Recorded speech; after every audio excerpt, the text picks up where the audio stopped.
All right, it says we are live. What's happening, everybody? It's me, Robert Phoenix, and I am here. I have to take these off for now. I'm here in the good country of the hill country in Texas. And we're just waiting for our friend, Dr. Narco Longo, to show up and join us. And we're going to be talking about Old World Florida. And so I've got the backdrop and everything for Old World Florida. And let's bring him on right now. Howdy. Hey, what's going on? What's up, man? Good to see you. How are you doing? I'm doing well.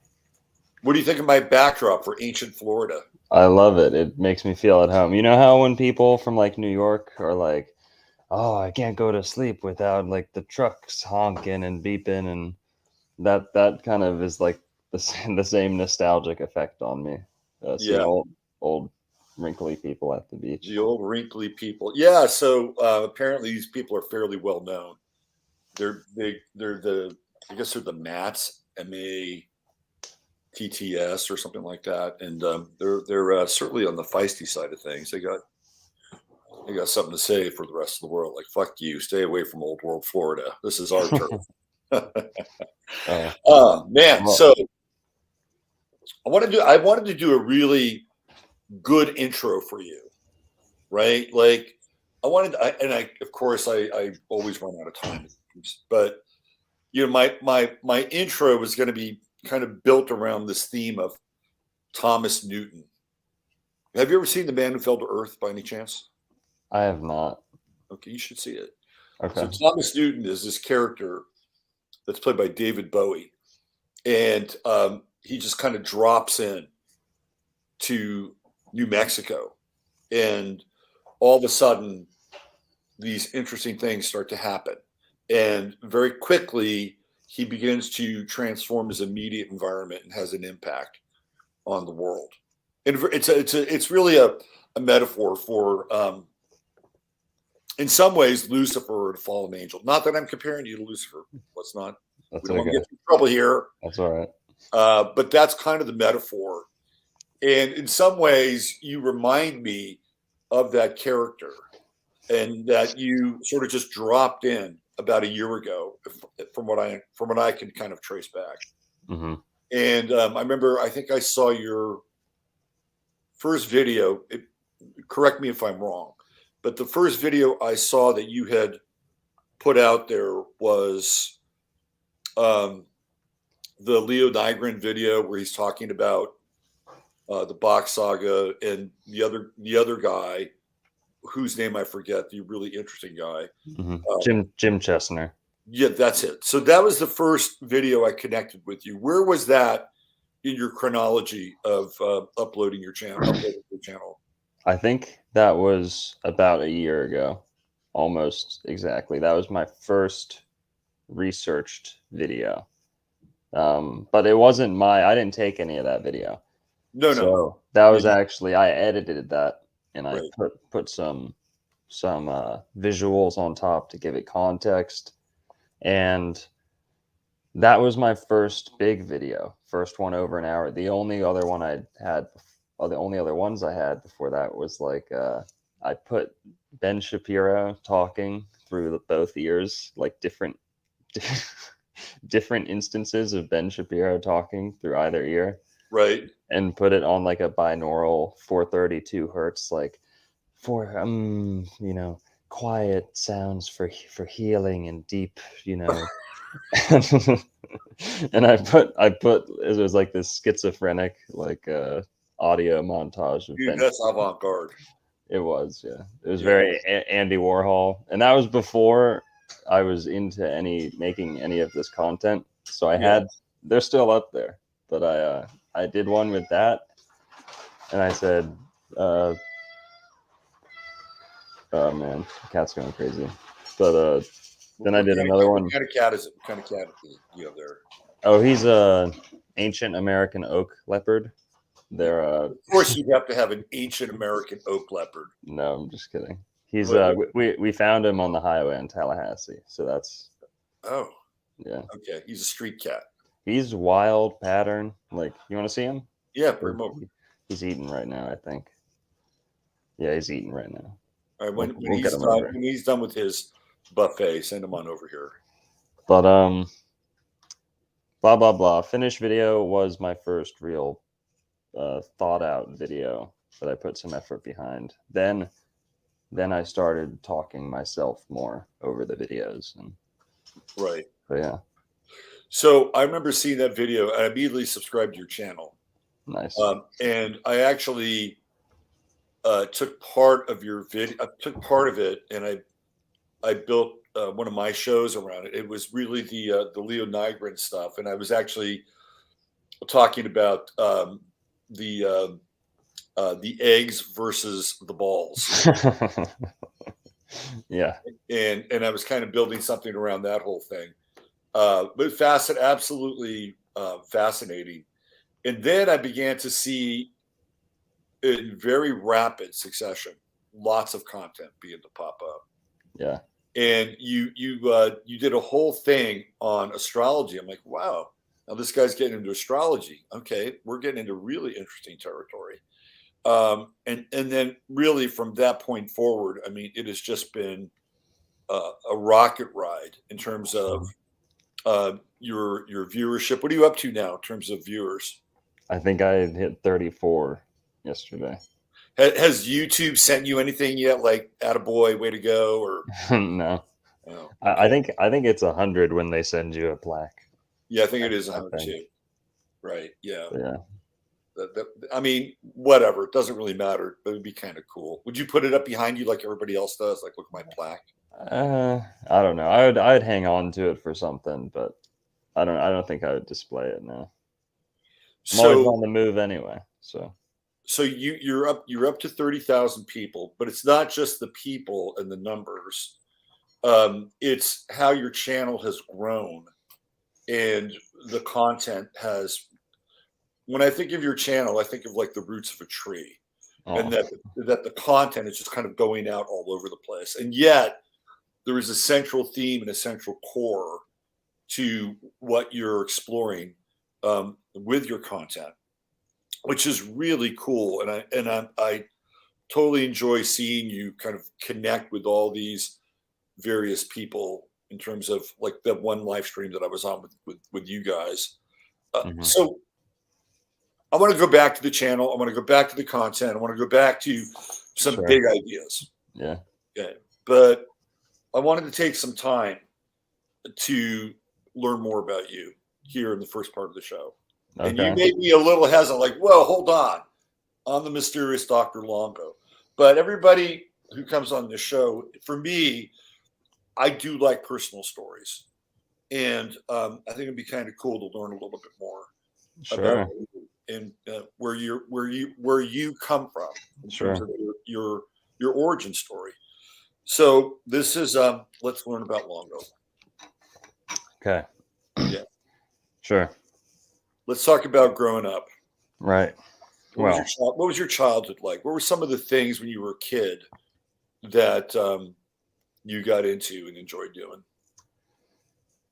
well, grew up in South Florida, was born in Palm Beach County, and grew up a pretty typical Florida childhood, you could say, going to the beach and stuff. But the first real, um,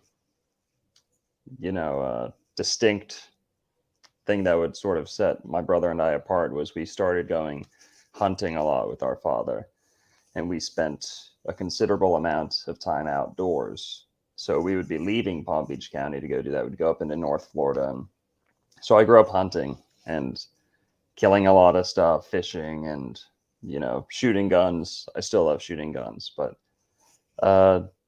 that's kind of not how everyone grows up in Palm Beach County. So I think a lot of times people say, oh, Boca Raton, Delray Beach, there's a type. My brother and I don't fit that type, obviously, especially with we're the only real good metaphysical book and crystal store in the area. So we were kind of inclined towards, the nature. As you can tell from my channel, I'm obsessed with trees, Yep. water, spring water. We were going to all those springs growing up, the spring water, and we were going through a lot of the places that today I'm uncovering, massive connections about. And I was blessed to have gone there and be dipped in some of those springs as a boy. And, well, blah, blah, blah. I went to private school growing up and got kicked out of that private school You around, don't say. yeah, around 14. Yeah. And went to public school for high school, played lacrosse.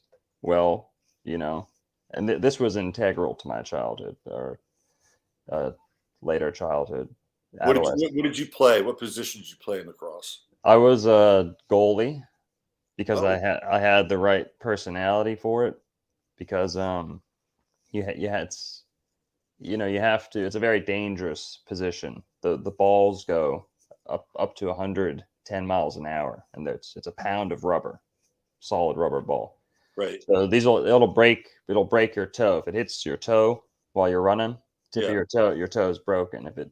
So that's why you wear like hockey gloves and stuff. So it's a especially dangerous position, and I always was eager to go hop in front of the cage, and that's kind of how that position gets filled a lot of the time, is who's able to sit in the cage as the balls go whizzing by at 90 miles an hour. And so I loved that.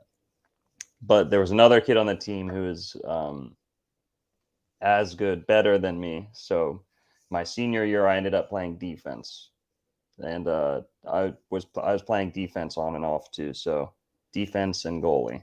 My brother played defense too. So how close are you in age to your brother?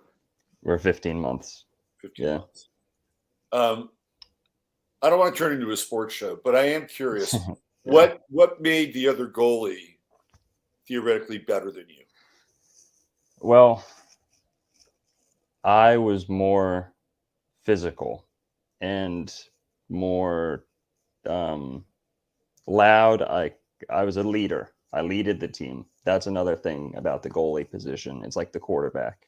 Right. So I wanted to be the goalie, and I was willing to, fight with the guy that already had that position for a lot longer time. And basically my last year of high school, my senior year, I was just like, well, am I going to split time with this guy, or if I play defense, I'll be on the field the entire time. So I chose defense. He had been playing since he was about 5 years old. I started when I was 14. So he was better probably with the reflexes and using the stick and, throwing more accurate passes. He was more technical. I was very aggressive, and, had more of a cheerleader presence on the field, I guess. Well, you're a fire sign, and that's what fire signs are supposed to do. Yes. Yeah. And he was a Pisces, believe it or not. So I believe it. My son is a Pisces, and he always gravitated towards playing catcher. Yeah. And this is like, it's the same position almost. Yeah. Goalie and catcher are very, very similar in a lot of ways. Yeah. Okay. So you played lacrosse. Hang on, Robert. All right. I had a dream last night that I was running around with a baseball mitt. How weird is that? Dude, I've had some of the strangest sinks this week. I never played baseball. I had some of this. Can I tell you two really strange sinks? Go for it. And then we'll get back to lacrosse. Okay. So I had this client on, how was it? Maybe Wednesday, I think. And it was, we had a really good session. And at the end of the session, she says, I feel like I've known you before. I feel like I've known you for a long time, right? Mm-hmm. Some people will say that. Yeah. And so I said, and I never really do this, right? I'm like, well, here, let's put our charts together and see what that looks like. And so I put our charts together, and my south node, which is theoretical past life, was spot on and bang on her Venus. It's like, wow, look at that, right? Like, that's usually an indicator that there is some temporal connection with another person that has nothing to do with this time. And I was, well, that's really interesting. And what was interesting is I normally don't do that. Like, oh, well, that's interesting. Like, whatever, right? But for that moment, I thought, well, let's do this. Let's see what it looks like. But the other sync, and this also brings us back into Florida, which will segue back into you and your life and your story. I had a client in Florida yesterday.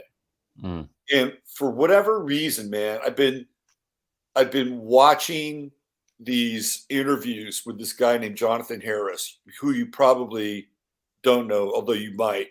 He played a character on TV named Dr. Zachary Smith on Lost in Space, the TV series. And I started to really pay attention to his story, and there were things about his story that were interesting. And there were a couple things about his story that I thought were really pertinent in some ways. It just stuck out. And so yesterday I had a client in Florida, and I wanted to make an analogy about his chart that was connected to this guy, Jonathan Harris. And so I asked him, I said, did you ever watch Lost in Space? And he said, all three versions of it. And I said, how much do you know about Jonathan Harris, who played Dr. Zachary Smith? And the guy knew his backstory and everything. Wow. Right. And it was like, so, because at that point I was ready to come in and bring this piece. It was an analogy in some ways that I thought would be useful for his chart. And he knew exactly what I was talking about. It's like, that kind of past future synchronization is really fascinating. So last night you have a dream about a catcher's mitt, and you never play baseball. We never played baseball. My son, the Pisces, was a catcher, and I've often called you my astrological son. How weird is that? That is pretty weird. It's triangulating. Yeah. Does that stuff happen to you fairly often?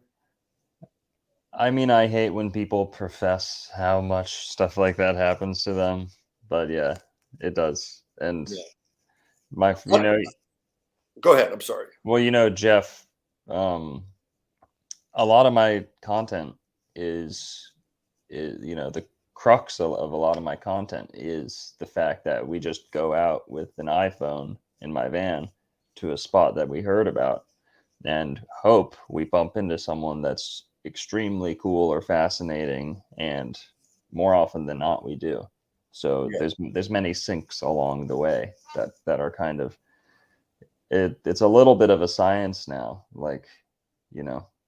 I know how to let things fall into my lap when we're out expeditioning and stuff like that. It's like creating a space, isn't it? In some ways. Mm-hmm. Well, the word success. A lot of people talk about manifesting. A lot of people talk about go getting, like go get your dreams. Seize the day. A lot of people are like manifest, bring it to you. Well, me being a wordophile, linguist obsessed. Oh, we're going to talk about that. Success. You have to suck things in towards you, if that makes sense. I think it makes sense. And if you're in Hollywood, it means something entirely different. It does. Yeah, absolutely. And I'm not talking Hollywood, Florida. Where was I going to go with this? Bringing it back to your childhood. Sure. And I want to go back to I want to say as chronological as possible. But again, sort of this idea of future past and navigating the terrain and the places as a child that ultimately you would rediscover and return to as an adult. And then those places are taking on a much deeper meaning and the mystery kind of unfolding onto itself.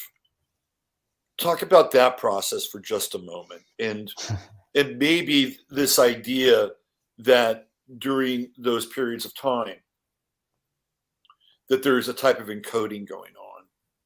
Yes. Yeah. You know where I'm going with this. Why don't you just jump in? Yes. Now, it's kind of like the impressions of your dream are decided, no matter what your interpretation of dreams are and dream meanings are. everyone can agree that the previous 24 hours before you go to sleep to dream will mold, shape, set the parameters, provide the characters, the motifs that will form the dream that you will have. That doesn't tell you exactly what type of dream you're going to have, but it can provide some of the material, some of the props. Yeah. In the same way, I think you could even look at this astrologically. The first 12 years of your life set the stage. Right. You Yeah, that makes sense. Yep. set or year one you get the you might have had a Greek, for example. One of my favorite artists would grew up having access to a locked room in St. Petersburg, this museum exhibit, and he in this one room he was able to see Persian art, Greek art, Egyptian art, all these types of, and this was the room he'd go to every time. Well, guess what? He made a 85-year art career out of that exact mesh of ideas that he was exposed to. That's Erte, Romain de Tirtov. But yeah. When you were young, this is in my life, and this is just my theory based on my own life, which is, I think, what we all sort of derive from. But when you were young, can you look back in your life and see that there were certain events or moments that just jumped out and became, in some ways, when you look back on them, either positively or negatively, these touchstones for who you would become? Do you have those? Yeah, I mean, speaking like professionally within the sphere of my YouTube career and my research, I can say that my dad went to FSU. He was a Seminole. He was a Florida Seminole. Right. And we grew up with, he was not like a huge sports fan or anything, but there was Seminole memorabilia and, license plate, Seminole helmet next to our beds. Well, I spend half my days, some days, just looking up the Seminole Indians and the natives and the research behind them. And then we were talking about lacrosse. The only reason I'd even ever bring up lacrosse and bore people with that is because I was just reading about Lithia Springs, and I'd love to talk about some springs today if you want. Yeah, I thought that topic would spring up at some point. Well, I was just researching Lithia Springs in Florida, and the natives in that area fought over the spring, not with combat, but with lacrosse. That's what lacrosse is. Lacrosse is an ancient native warfare sport of the Eastern America. So that's what lacrosse is. It's actually the only true American sport founded in America and now being played around the world. Now, and then you could debate that, and I mean Native American sport still being right. Modern American, I think. Basketball, football, yeah, probably basketball and roller derby. Roller derby. Yeah. Yeah, it's interesting. A lot of people think that baseball is an American sport, and it's not really. If you go back to the roots of baseball, it's, I believe, derived from a sport called rounders. It's a Masonic sport. Well, the current version is, but the Native Americans had a version of baseball called we call it rounders. Mm-hmm. That's what it was. They looked at it and they were playing with a ball, right, a rounder. And so I think it was Alexander Cartwright, who's a Canadian, who began to kind of play around with it and appropriate it. And then, of course, it becomes this American sport, which is totally Masonic. Yeah, for sure. Yeah. But lacrosse it's a French name, right? It's a French word. How do we go from the Seminole version of that war sport to the French version of it? Well, curling, not curling. Sorry, what is it called? Fuck. When they run around with the, it's like lacrosse. It's like field hockey. There's another name for this sport that's similar to field hockey that they play in Europe, and that got fused with lacrosse, Native American lacrosse, a little bit, and that's probably where the French influence comes in the name. But largely, it's a Native American sport. Now, probably.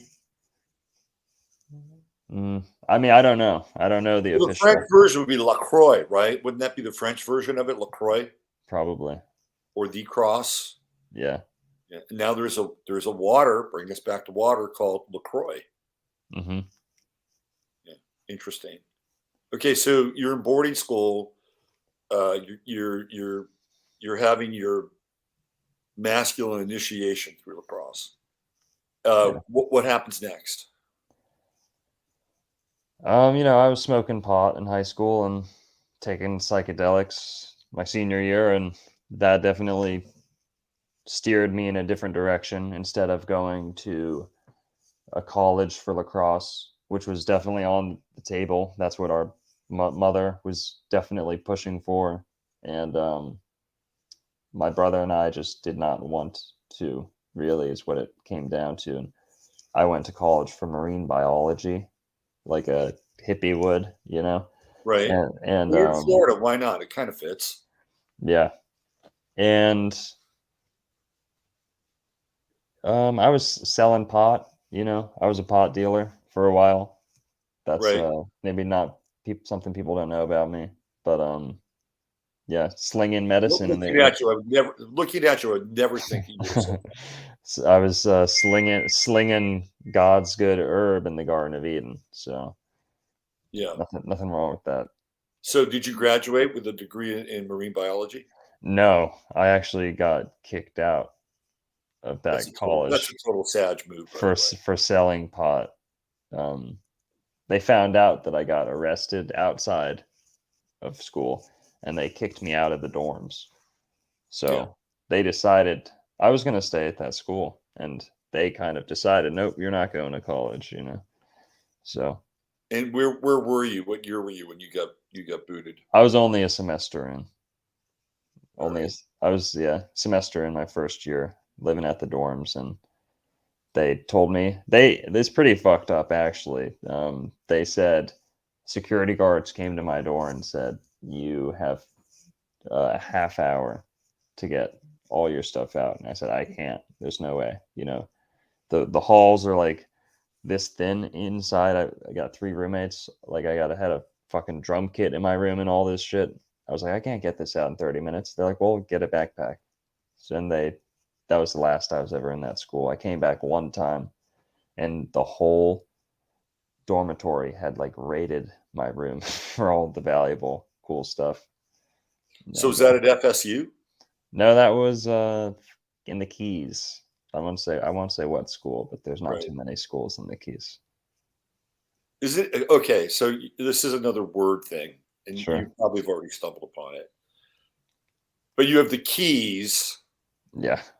and then you have like keys or kilos that are being Oh yeah. dropped off, right? Like the square grouper stuff, right? Hmm. So you have the keys, and then you have the keys, and then there's also the keys on a piano, right? So Yeah. let's play around with the key thing and your Yeah. association with that. Well, yes, that's a good one. And most intelligent people do start picking away at that because number one, somewhat a smart subscriber said to me, "Floor, the keys are the keys. Then Tampa must be the tempo, or the Right, tamper, or the tamperine, or the right, or the timpani." right. Yeah, And if what is the timpani? It's the boom. It's the big, big drum. it's a big beat. Well, guess what? That's the thunder capital of the world, just about right there. The Right. timpani, the tampa, the tempo, the drums, bursting in that area. And there's also There's more to it. Of course, you have Neptune Beach, Right. Neptune, which is where we get the word tune, Right. Neptune. Um, Now, with the Turkey, that's usually the angle I'm looking at the key thing from, is that there's a map from Life magazine, like 1914-ish, right before we entered World War One, and it labels Florida as being controlled by the Ottoman Empire, by the Turks, and it calls Florida Turconia, and Interesting. and down in the Keys it says West Turkey. So you have the Turks and Caicos, and then you have the Keys, the Turkeys. The turkey is the bird that was named Turkey because they thought it looked like a phoenix, like Right. the Interesting. Ottoman bird, like a flaming crested royal bird. That's why Benjamin Franklin wanted the turkey for the national bird of America, because Right. they were saying, they all got in a room, all the founding fathers got in a room, and they said, what animal is the most phoenix like? Right. Right. And they said, bald eagle. Someone said, rooster. And Benjamin Franklin goes, turkey. And Benjamin Franklin was fighting tooth and nail to have us have the turkey as our national bird, but they ended up choosing bald eagle because they said they were gonna be picturing, they wanted to be separate from all the empires that had the eagle already, and Right. most empires were using the silhouette of the eagle. They were saying, if we use the head of the eagle or the shoulders up with the bald eagle, it'll be much more distinct and identifiable with America. And they also, if you want to look at it from like a race point of view, America as a black, white, and yellow nation. Mhm. Black, white, and brown or yellow being included in that black and white eagle, bald eagle. Right. But there's more. If I had a map of Florida in front of me, I could probably rattle off some more. But Turkeys, the Turks, you could also look at it as, not to be crude, if anyone's young out there, close your ears. But if Florida is a phallus, then what does that make the Keys? And in my theories revolving fertility cults, Mhm. the phrase fertile crescent, Right. the unique qualities of the Gulf of Mexico area, Florida Peninsula, and the Yucatan Peninsula, it's hard not to note the sexual imagery going on with the Keys extending outward from the tip of Florida. And yeah, Yeah. keys, skeet, keys, Right. almost backwards, Right. but Um, I think another sorry. another no, no, you can go anywhere you want here. Okay. Um, I think another name for turkey is called the earth eagle.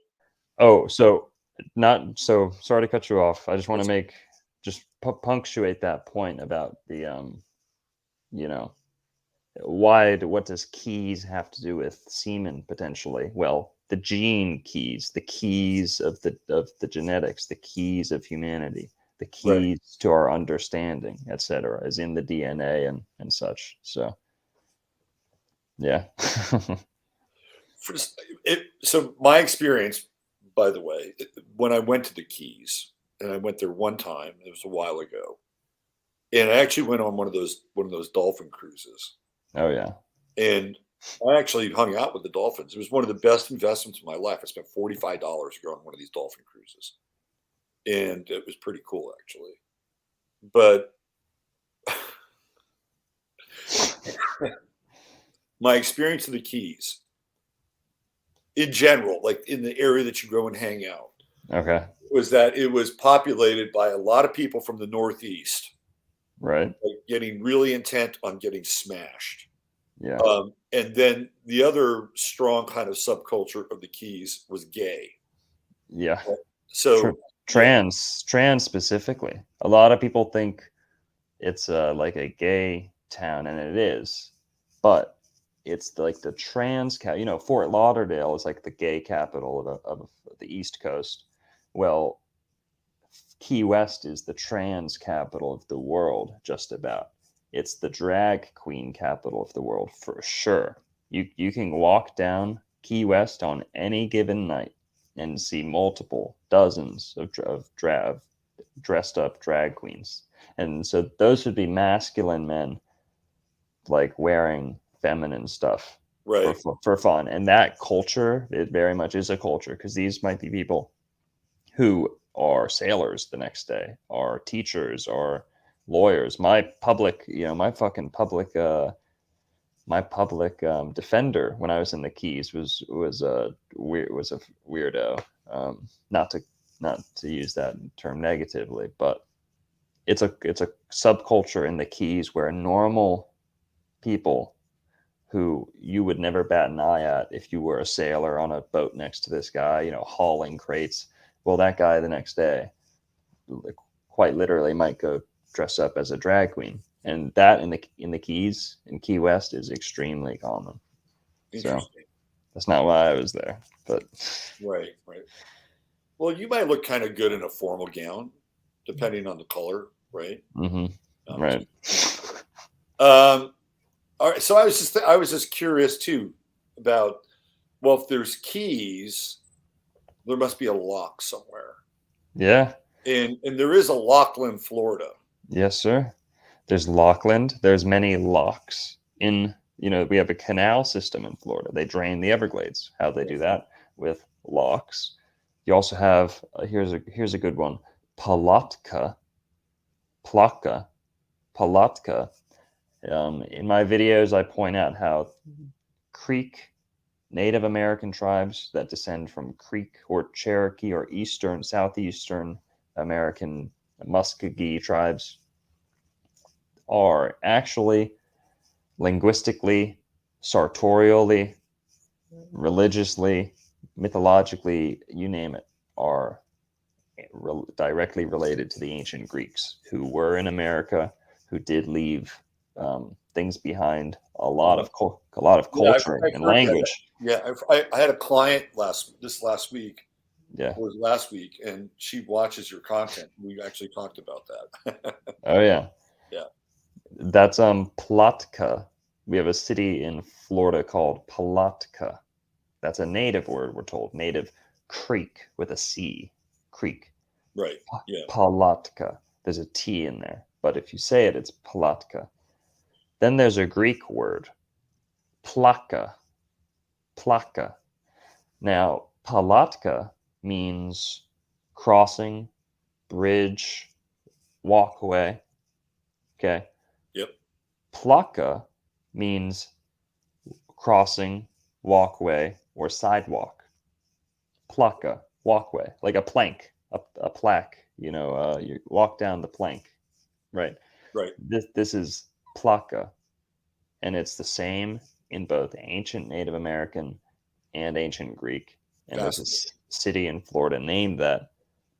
And yeah, the word lock is in there, but locks and keys, yes, that's a good connection right there.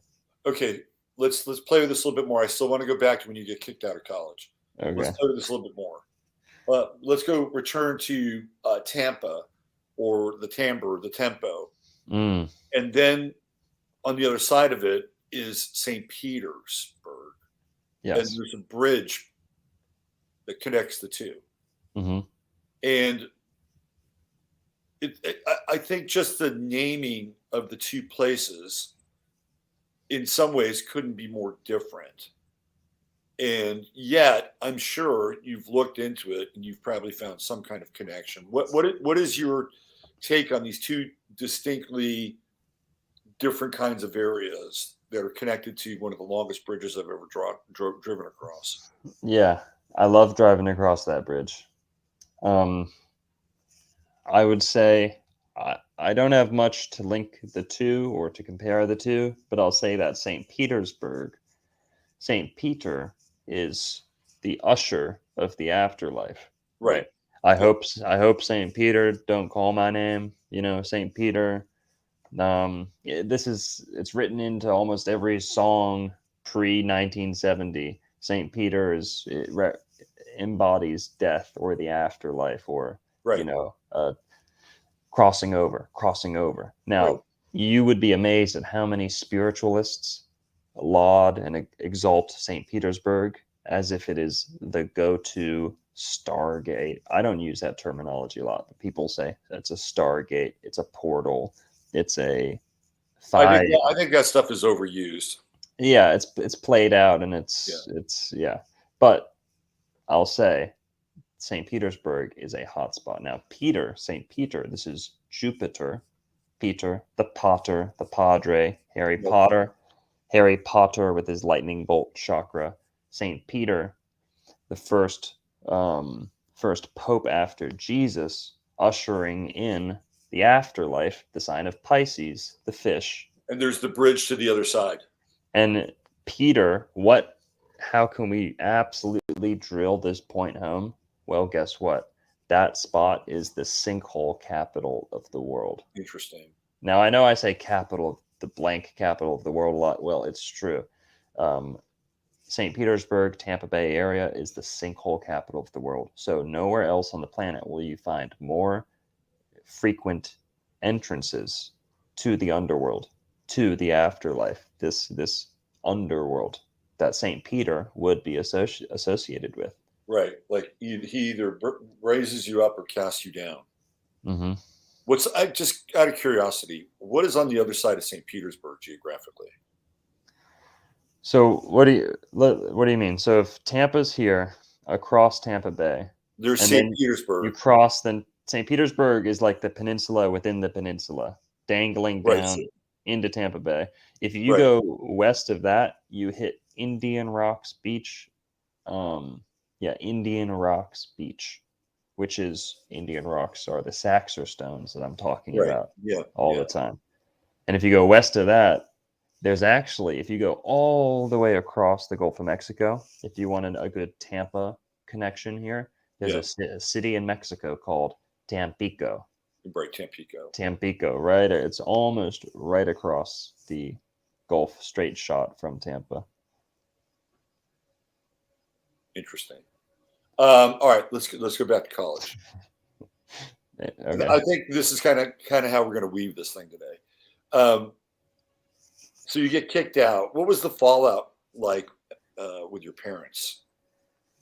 Well, my dad didn't care. He was, more worried with some of his own stuff going on. He never stressed that stuff anyway. He got kicked out of school. He got kicked out of college. So he didn't care. My mom, I didn't tell at first until I was all packed up and driving home. And I sent her a text. I was like, in the middle of the night, I was like, I love you. And she was like, I love you too.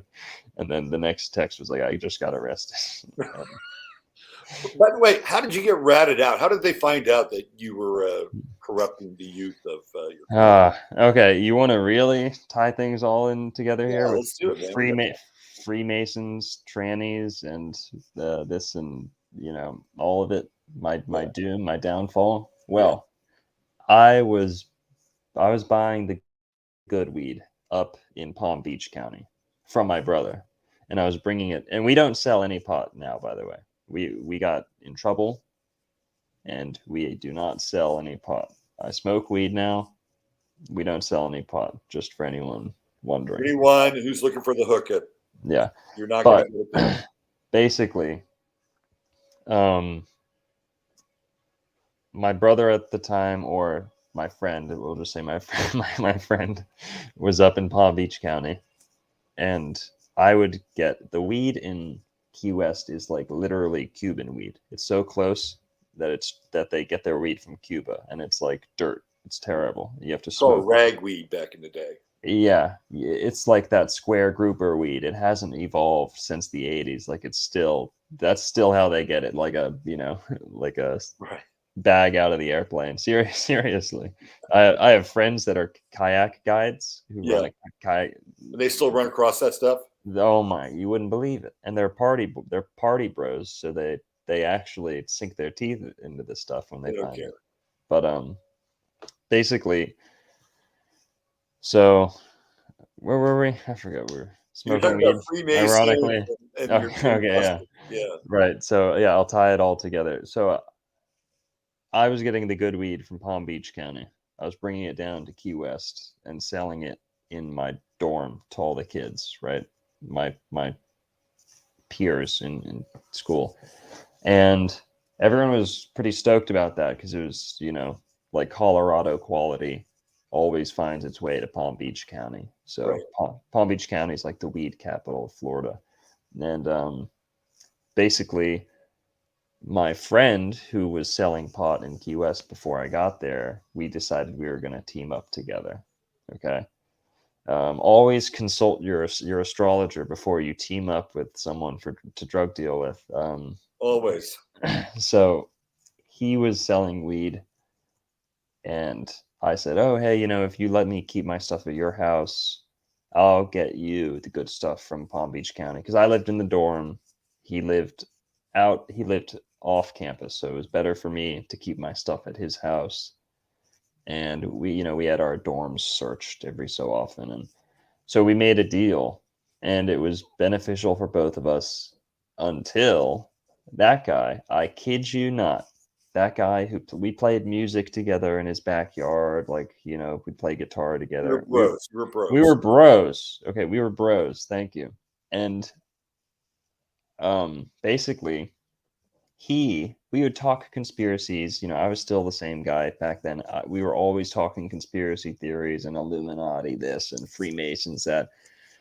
Well, he had this other friend that would come over who was an actual Freemason. Okay, this goes in a dark direction. Okay, actual Freemason.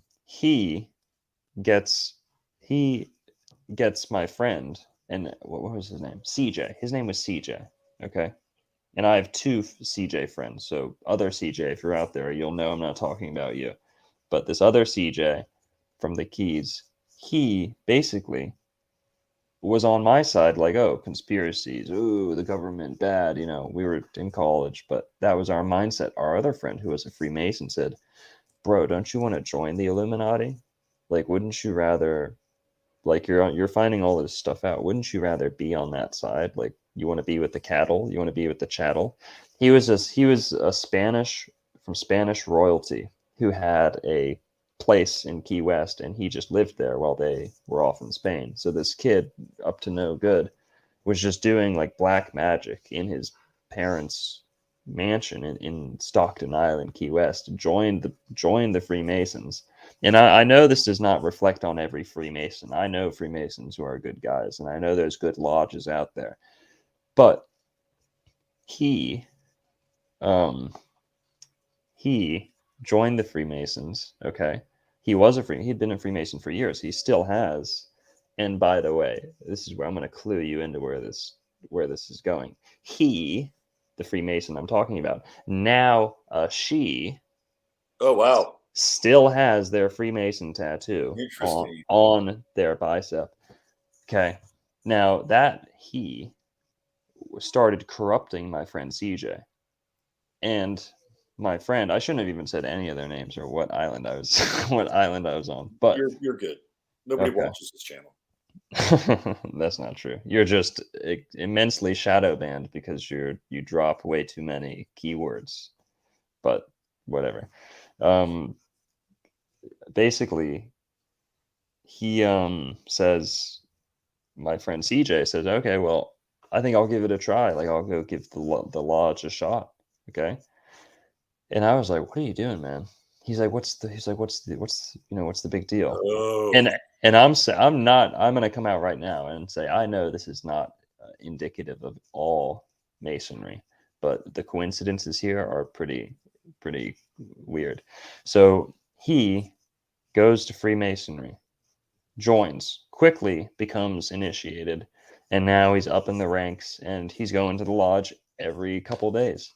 And so my time with him, actually, he didn't start going like that until after I was out of college, but he was in the process at the exact same time that I got arrested and I got pulled over on my way down to the Keys, Oh, and the cops knew I had pot on me. And I was going 45 and a 35 in a key deer, in a slow, like key deer protection zone. And, the whole way down, the speed limit's 45. And then in the middle of the night, you have to go 35 in this one section, right? And you have to put your high beams on. And I just went through at 45, and the dude's sitting right there, I didn't even have a chance to slow down. And he goes, whoop, whoop. It's the only time I've ever been pulled over, by the way, ever in my life was this time. I've never been pulled over since, or before. And I drive a shit ton. And basically, they say, okay, you're speeding. And they say, now where's the weed? And I might have smelled like.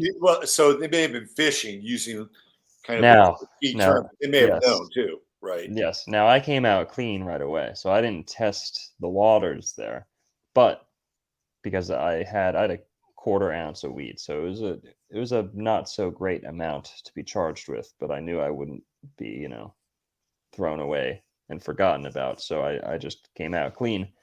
However, that friend CJ Yeah. ratted his own cousin out months later, verifiably. So with me, I don't know for sure. And I just gave you the circumstances under which this guy's life was going when this happened to me. Right. Months later, I know for sure that he ratted his own cousin out, and that he was on probation when all this time, by the way, he was on probation for a DUI. When he joined the Masons, that got washed away. That went away, and now It's amazing the he power was these a offices have. he was a police informant instantly. No more charge, and he got in trouble with it, like it was a bad DUI, like criminal. Like I think he had some pot on him. They found alcohol on him, driving his moped or whatever. And basically, yeah, guess what? That guy, after he joined the Freemasons, and I'm sure there's wonderful trans people out there, and I'm sure I've met some and didn't even know it, but he started dating like a 6-foot African American trans man as soon as he joins the Freemasons. This is a dude I was smoking weed with and playing, songs with, and so this was a drastic change in his lifestyle. Mm. So, All right. So this brings up an interesting question here. That's how I got arrested, basically. Do you think that you were part of an initiation? No. I think you were. What do you mean? Meaning that part of his initiation was that he would have to betray somebody. Oh, yeah. Okay, so that makes more sense. I know what you mean, yeah. Yeah. And I think even the dating of the black trans man might have been part of the initiation as well. Yes. Right. Humiliation ritual or something like that. Yeah, I think you were part of the initiation. Well, shucks.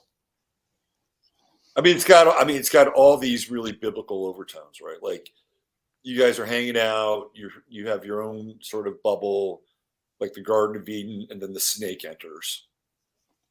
And then the snake tempts your friend and gives him the apple.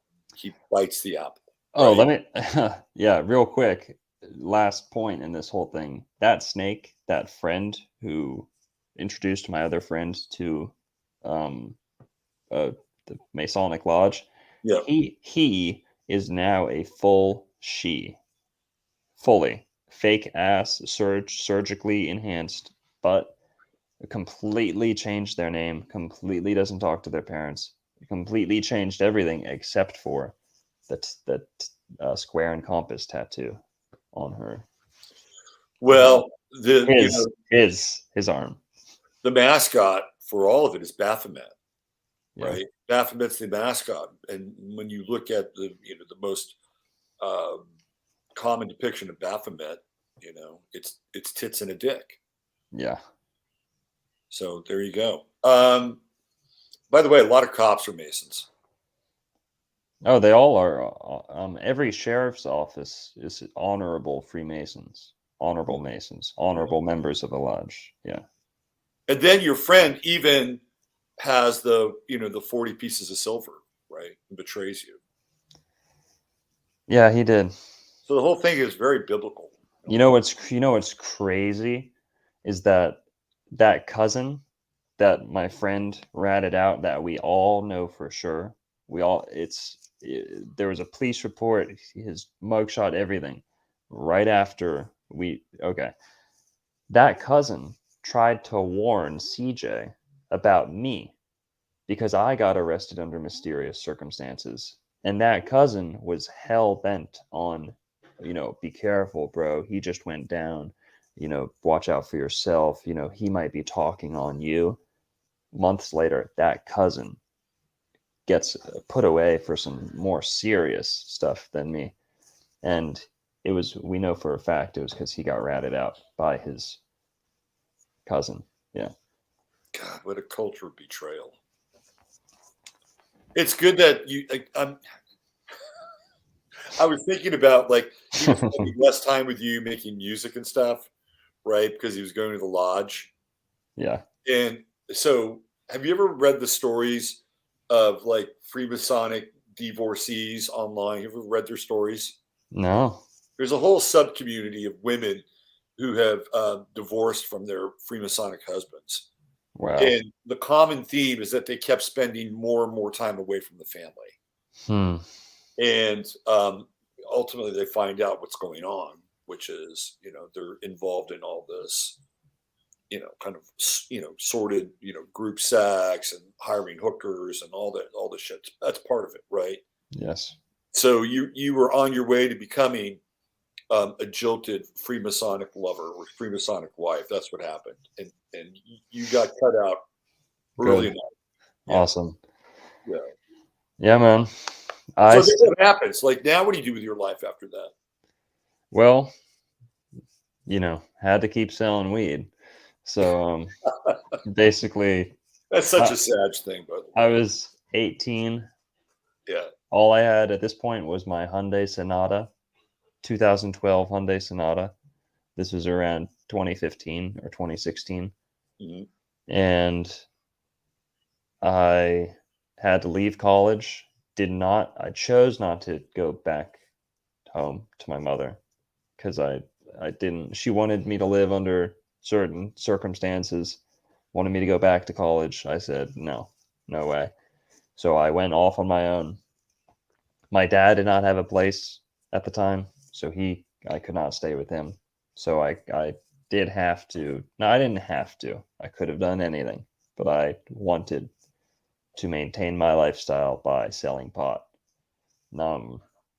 And I had to start from scratch again because I was arrested, and I had a warrant out for my arrest for about 2 years too, because I ended up not showing up for that stuff in the keys. Because when it happened, I was juvenile. How did you find out you had a warrant out for your arrest? Because usually you find out when you get pulled over. No, I was getting drug tested, and I was like, "There's no way I'm gonna stop smoking pot." So I just ghosted them and left the county, went up to Palm Beach County. They wanted me to stay down in Monroe County, and I said I can't, even if I wanted to. They kicked me out of the dorms. I'm not made of money. I can't just rent a place in Key West. And so I went up to Palm Beach County, and I had some good friends who were willing to let me stay with them. And actually my coach, my lacrosse coach, the assistant coach, was also a very good friend of mine. He was 24. He'd been out of college, took a job coaching lacrosse. He's the one who got me into vegetarianism and deeper conspiracy theories, because there's conspiracy theories that take you down the life is shit avenue, and right. We're scum and we're just in a prison planet avenue. Right. Then there's conspiracy theories that lead upward, like, okay, you're a divine being, and it's all going to work itself out, and Right. things that branch off into like astrology. Right. He was the one who first, told me, sorry, Narco, you're a Sagittarius. Oops. So Yeah. Sagittarius, and I said, well, what's that? I was 19 when I first heard about astrology. Right. I'd never even heard about it. I'd heard the word zodiac and horoscope, and I always assumed it was the Chinese zodiac.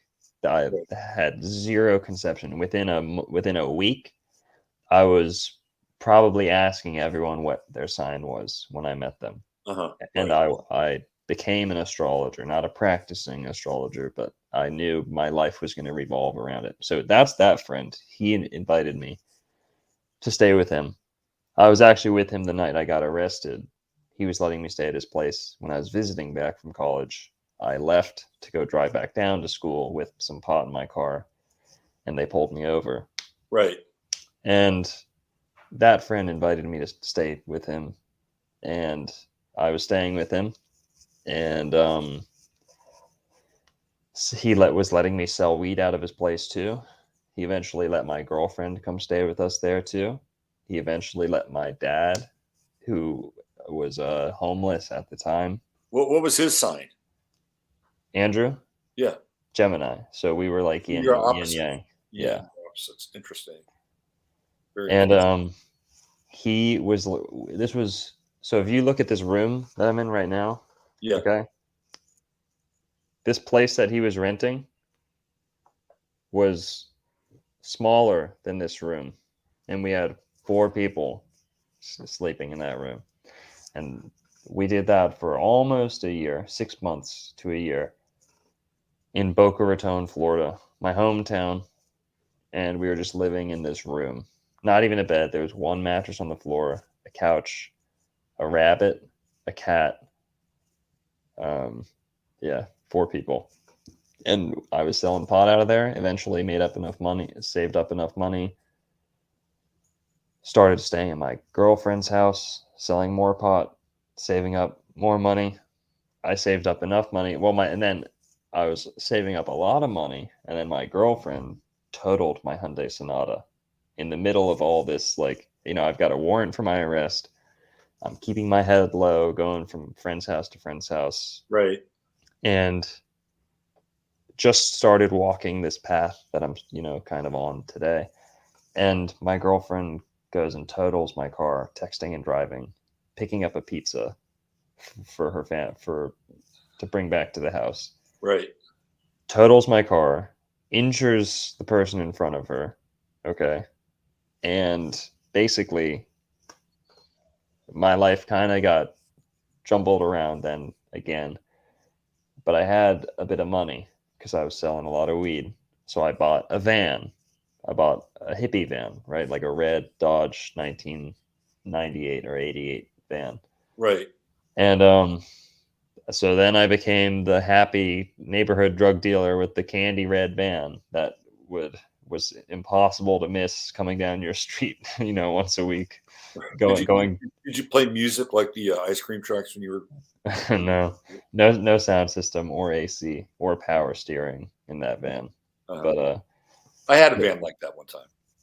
yeah. So eventually saved up enough money to rent myself a place on Delray Beach, downtown Delray Beach, and lived there for almost a year.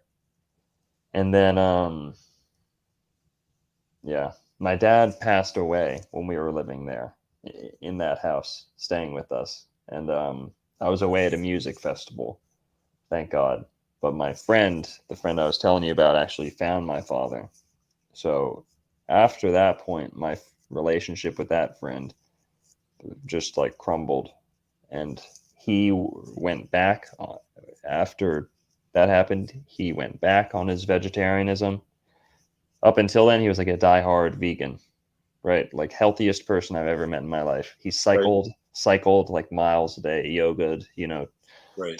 2 hours a day, only ate, rice and jalapeno I'm doing a jalapeno fast for 40 days. Like, okay. And that level of like extreme health nut. Yeah.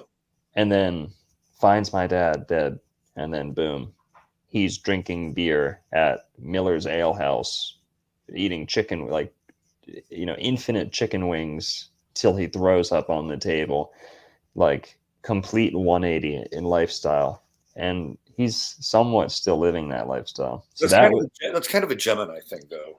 it is. But he's the one who gave me, shouldn't say gave me, but really touched or sparked the lifestyle change for me, where now I'm, committed to this like hippie type lifestyle. I wasn't like that before I met him. Right. And So your father's passing.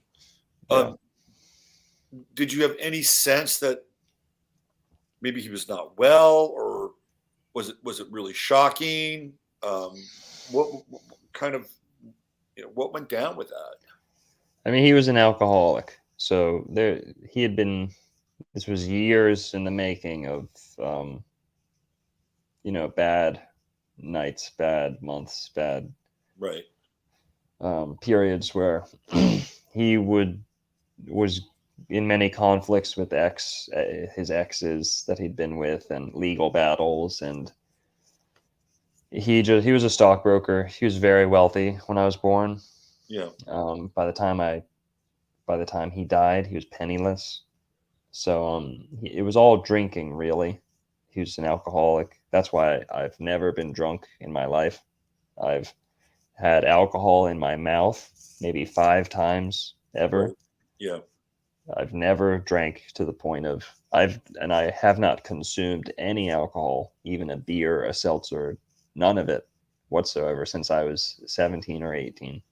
And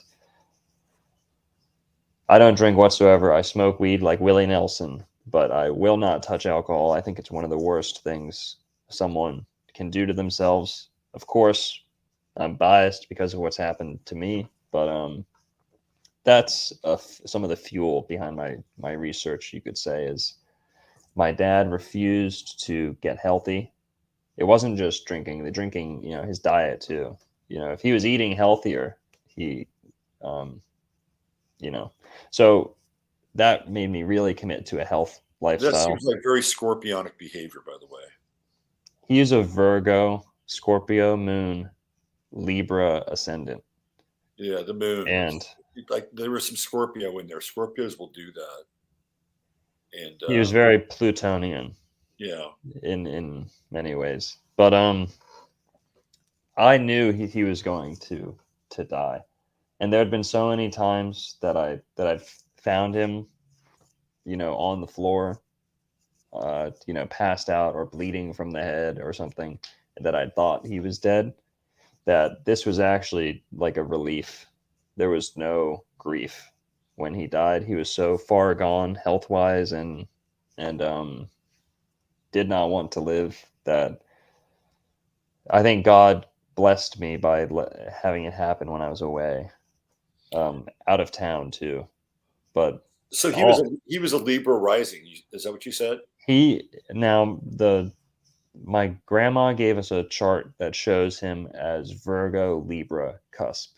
He Uh-huh. was a Virgo. So if Right. if his ascendant was Virgo, it would have been, he was very, very Virgonian. Right. I knowing him and knowing other Libra ascendants and their relationship with alcohol and partying and drinking and stuff like that, I tend towards the side of thinking he was a Libra ascendant. It's right there on the cusp, but he was a Virgo or Libra ascendant. Well, his son was probably in the 12th house, if that's the case. Yeah. And it's hard being a 12th house son. I think it's one of the Mhm. hardest positions in astrology from my experience with 12th house people. Yeah. And if you want to talk about, and 12th house is Plutonian. A lot of people. Well, I think it's Neptunian, but that's my It is. It yeah, is. yeah. Yeah. But Plutonian in the sense that you leave the chart, right, Mhm. from the 12th house. Yeah. And you return to spirit. Pluto has a large influence on Pisces, in my opinion, as the underworld Yeah. passing over. The 8th house and the 12th house are like kissing cousins, right? I mean, Yes. yeah. It's really interesting. I've been kind of dosing on a lot of interviews with the actor Richard Burton lately, Okay. and Richard Burton is one of the most fascinating people I've ever run across. Like, this guy was a total trip, and there's a story. There's a reason why I'm going to bring this up, because it relates to your father. There's a story about he and Elizabeth Taylor. You know Richard Burton, right? The actor. Do you know who he is? No. Oh, all right. No. So Richard Burton and you know Elizabeth Taylor? Nope. Okay, man, this is fun. All right, so Elizabeth Taylor is this kind of iconic actress. She was really popular. I think her first movie was National Velvet, and she's beautiful, like just freaking beautiful. And she's a Pisces, and she just like radiates the Venusian side of Pisces. She's like a goddess, right? She's so much like a goddess, they cast her as Cleopatra in this massive, like huge Cecil B. DeMille production, which was kind of a flop. It was just a vehicle for Liz Taylor and her beauty. And she was married to this guy, Richard Burton, who was an actor.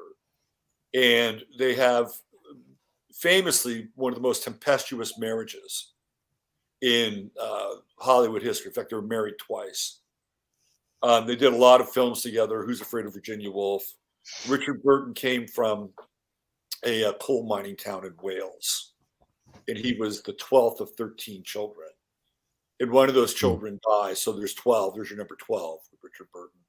But this guy was such a trip. His command of the language and acting, like there was just this understanding and consciousness that you just don't really see these days in people. So I'll give you an example. He was a stage actor as well as a film actor. And he knew Hamlet in German, right? He knew how to play the role of Hamlet in every line in perfect German, but he didn't speak German, right? So when he's on stage, right, he knew the lines. He eventually figured out what they were, but other than that, he didn't know how to speak German. Right. And that was Richard Burton. He had this amazing capacity for language and acting. And he tells this story where he and Liz Taylor were trying to adopt this German girl. They had actually been caretaking for her for about 6 or 7 years, but they hadn't officially made this adoption. And so now the German officials come over and they're interviewing him and Liz Taylor. And he's trying to figure out like how he can connect with these Germans who are vetting him, right? So he finds these lines in Hamlet that he knew in German that he could apply to this situation. And so he laid them out there. And 3 out of the 5 people that were there vetting him, they were like stunned, and it was like, wow, right? Like amazing. 2 of them were not on board, but they weren't the most important people in that group, right? And then he launched into something that was really interesting. Now, keep in mind, Richard Burton's a Scorpio. And he said, it's amazing. It's amazing what you can do when you have the audience in the palm of your hand. He said, you can do anything. Mm-hmm. Once you have the audience, you can do anything. And the reason why I'm bringing Richard Burton up is because he was a severe alcoholic. And he had this very intense, concentrated, and it's like the guy lived like about 4 or 5 lives in one, right? So when ultimately he consumes, or alcohol consumes him, there's no tread on the tire, right? And it's almost as if there's this precognition that he doesn't want to live to be a certain age, right? He wants to kind of let it all hang out, for better or worse, during that period of time. And sometimes I think that there's just this encoding on people where those sorts of things happen. Like, I don't think Richard Burton wanted to, go into that dark good night gracefully. Dylan Thomas, the poet, was a friend of his. That's one of his famous poems. And again, I don't know a lot about your father, but I'm sure if we dug down there a little bit, we'd find somebody very interesting somebody who probably lived a lot and experienced a lot, and maybe due to the fact that they had some very intense life experiences that were, and it's hard for Virgos, I think, to deal with letting people down. I think that's a really hard thing for Virgos.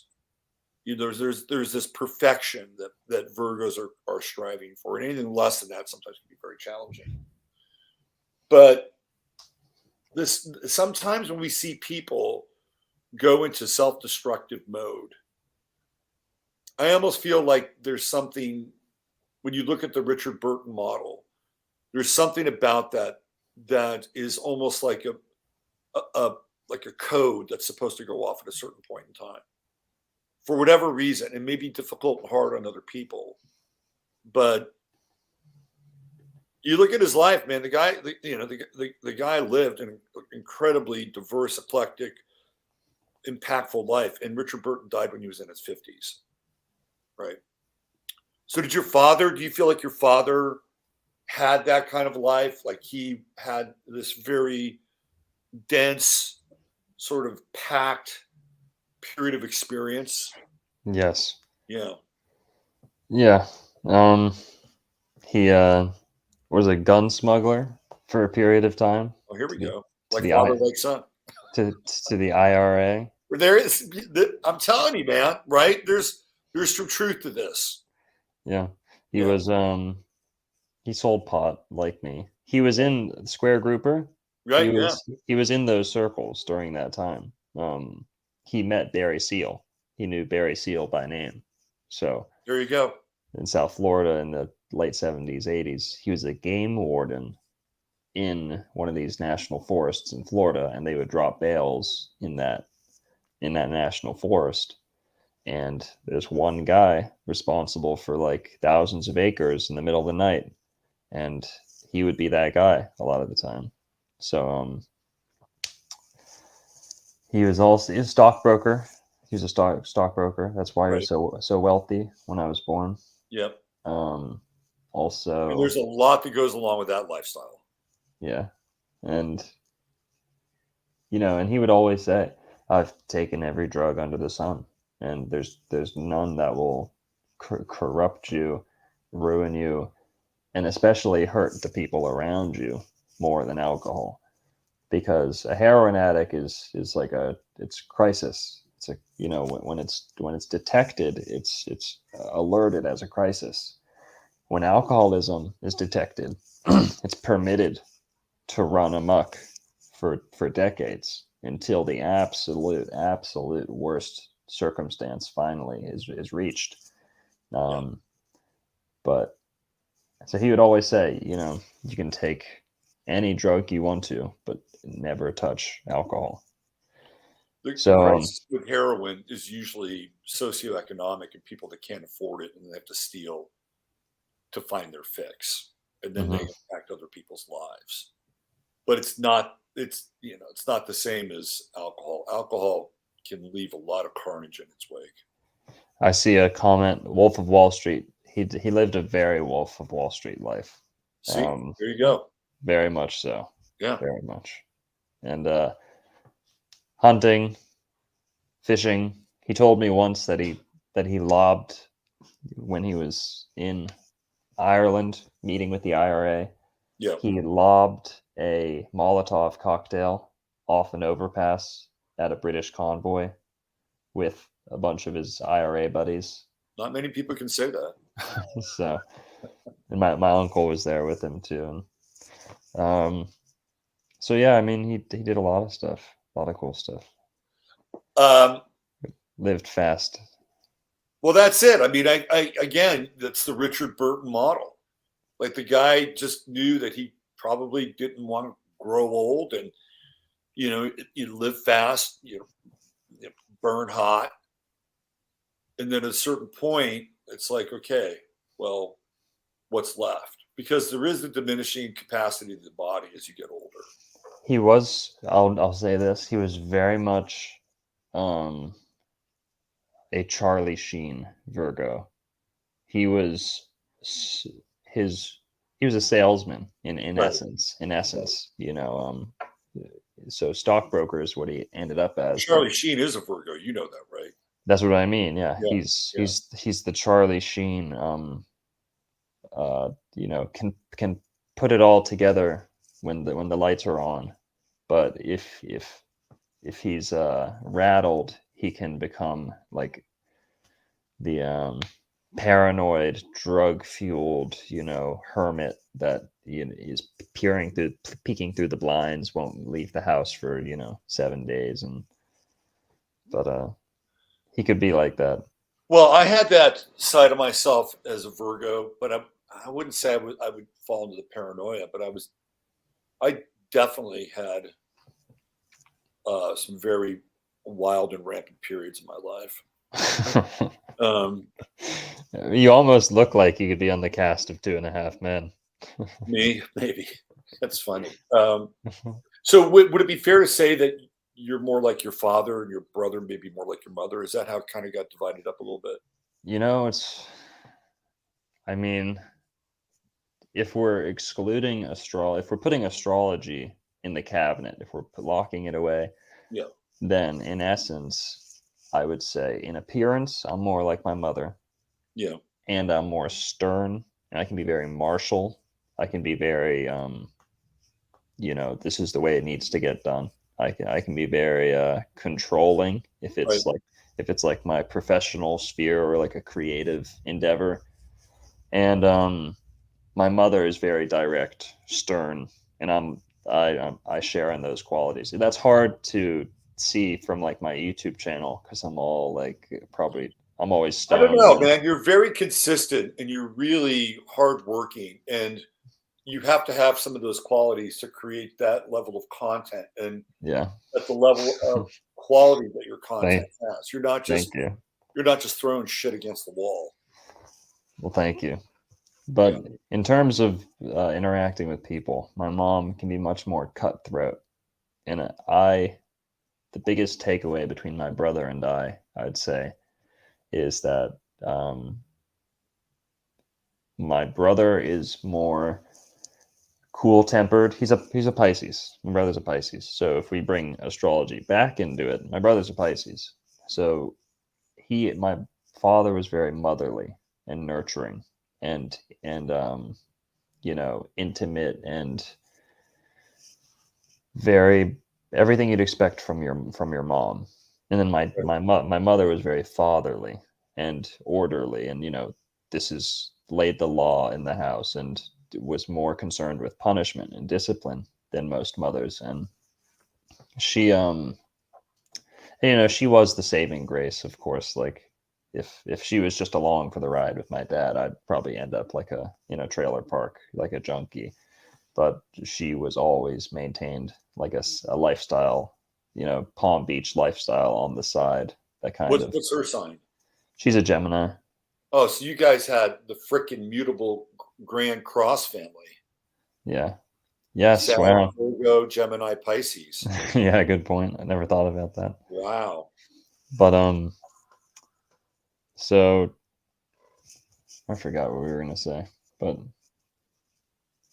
I don't know what this is in reference to, but I got to put this comment up here from Wendy. No, that's not. Hold on, there it is, right there. No pizza in the afterlife. It's like, you know what? That's actually very true, and, and there's some interesting truth around that. So when you got booted out, this is to me, this is a total sad trip. You got booted out, and then you wind up at this apartment, mhm. and you start to learn about all these things. It's like another kind of initiation in some ways. To me, that's total Sag. And I've always experienced the Sag friends of my life. They would step in a pile of shit, and they would feel something, you know, kind of bouncing up against the sole of their foot. And they kind of dig through the shit. What is that? And you know, it's like a diamond, right? Oh, look at this, right? I mean, that's my experience of Sagittarian people, Yeah. is that they always kind of land on their feet and the thing that looks like it's going to be a disaster or a setback actually turns into something interesting and something Hmm. that they can learn from. Yeah. And I bet that, that's a big part of your life, but I bet there are other examples of that in your life as well. Yeah. He's going quiet on that one. Well, I Uh, mean, rephrase that again for me, well, please. it's the Sagittarian ability Well, to. I would say it's the luckiest sign of the zodiac. I mean, that's what I'm kind of All getting to, right? always, and also perhaps, in my opinion, the most optimistic. Um, Oh, it's seeing, absolutely the most optimistic. right, seeing the light on the horizon. Um, Unless this is the other side of Sagittarius, unless they become cynical and go dark. yeah. And no other sign can go cynical dark more than Sag.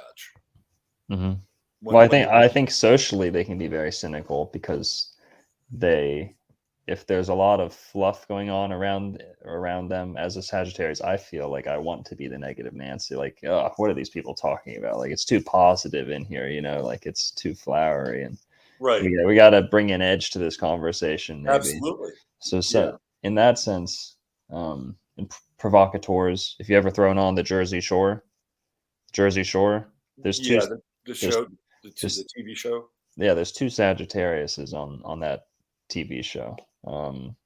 And Snooki. I have the same birthday as Snooki, I knew Snooki was a Sag. I have the same birthday as her, same exact birthday. But Have you ever met her? no, I wish, bro. Snooki packs a punch. Yeah, Yeah, but so I'd say, I think it's interesting that Jersey Shore and The Sopranos were popular at the same time. yeah, And it's like, what's going on here? Why is this show and this show all of a sudden like hitting our consciousness in some ways? Like, is this literally programming, or is there kind of a deeper thing going on from this more archetypal expression where yeah. the media begins to present things that are kind of floating around our shared experience? Well, I mean, what was it about Italy that was so, in our Italian culture, that was so romanticized in the Northeast of America at that one time period? You know, who knows? This is my theory around Okay.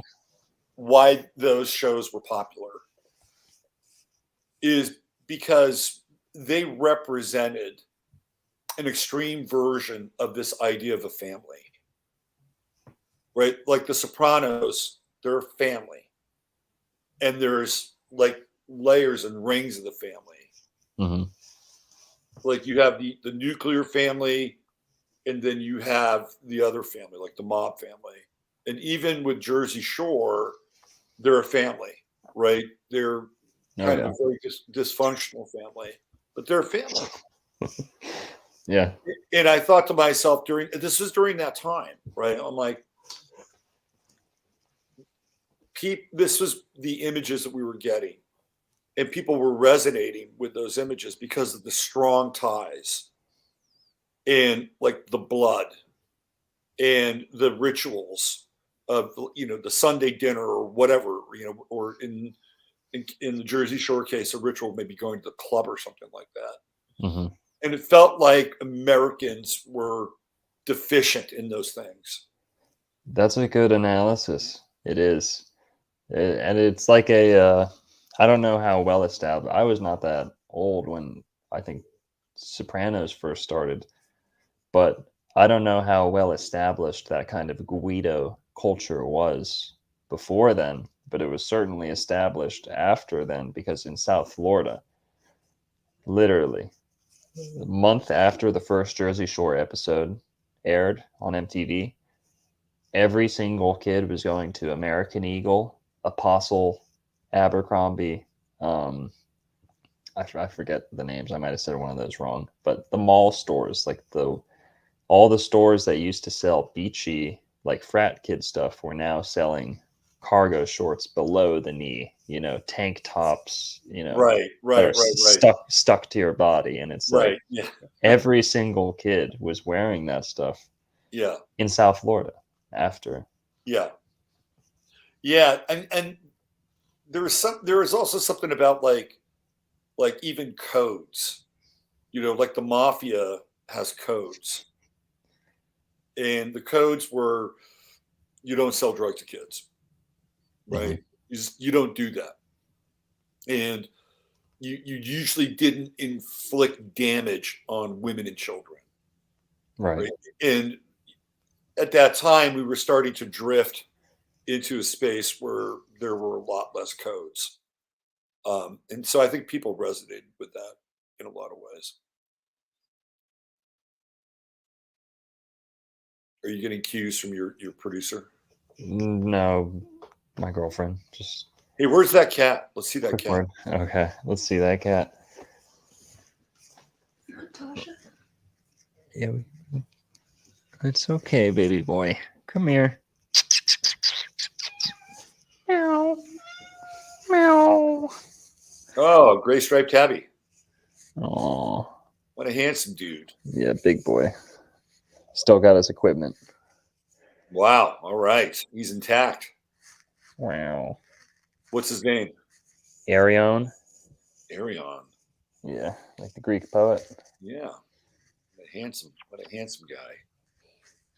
Loves So being snuggled. did you see my Aw. show on Sunday night by any chance? No, I don't think so. I might have caught some of it, but I talked about Pluto in the fire signs, hmm. and how when Pluto is in a fire sign, it creates um, the ignition for cultural change. Starting with Pluto in Aries, going into Pluto in Leo, and then ending up in Pluto in Sag. Oh, there he is. Look at that guy. You dropped into a good place. Now, is he a vegan? No, that would be cruel. If you, giving a carnivore There are vegetables. some people who have their cats and dogs on vegan diets. No, listen. A dog, you can debate that's good for a dog.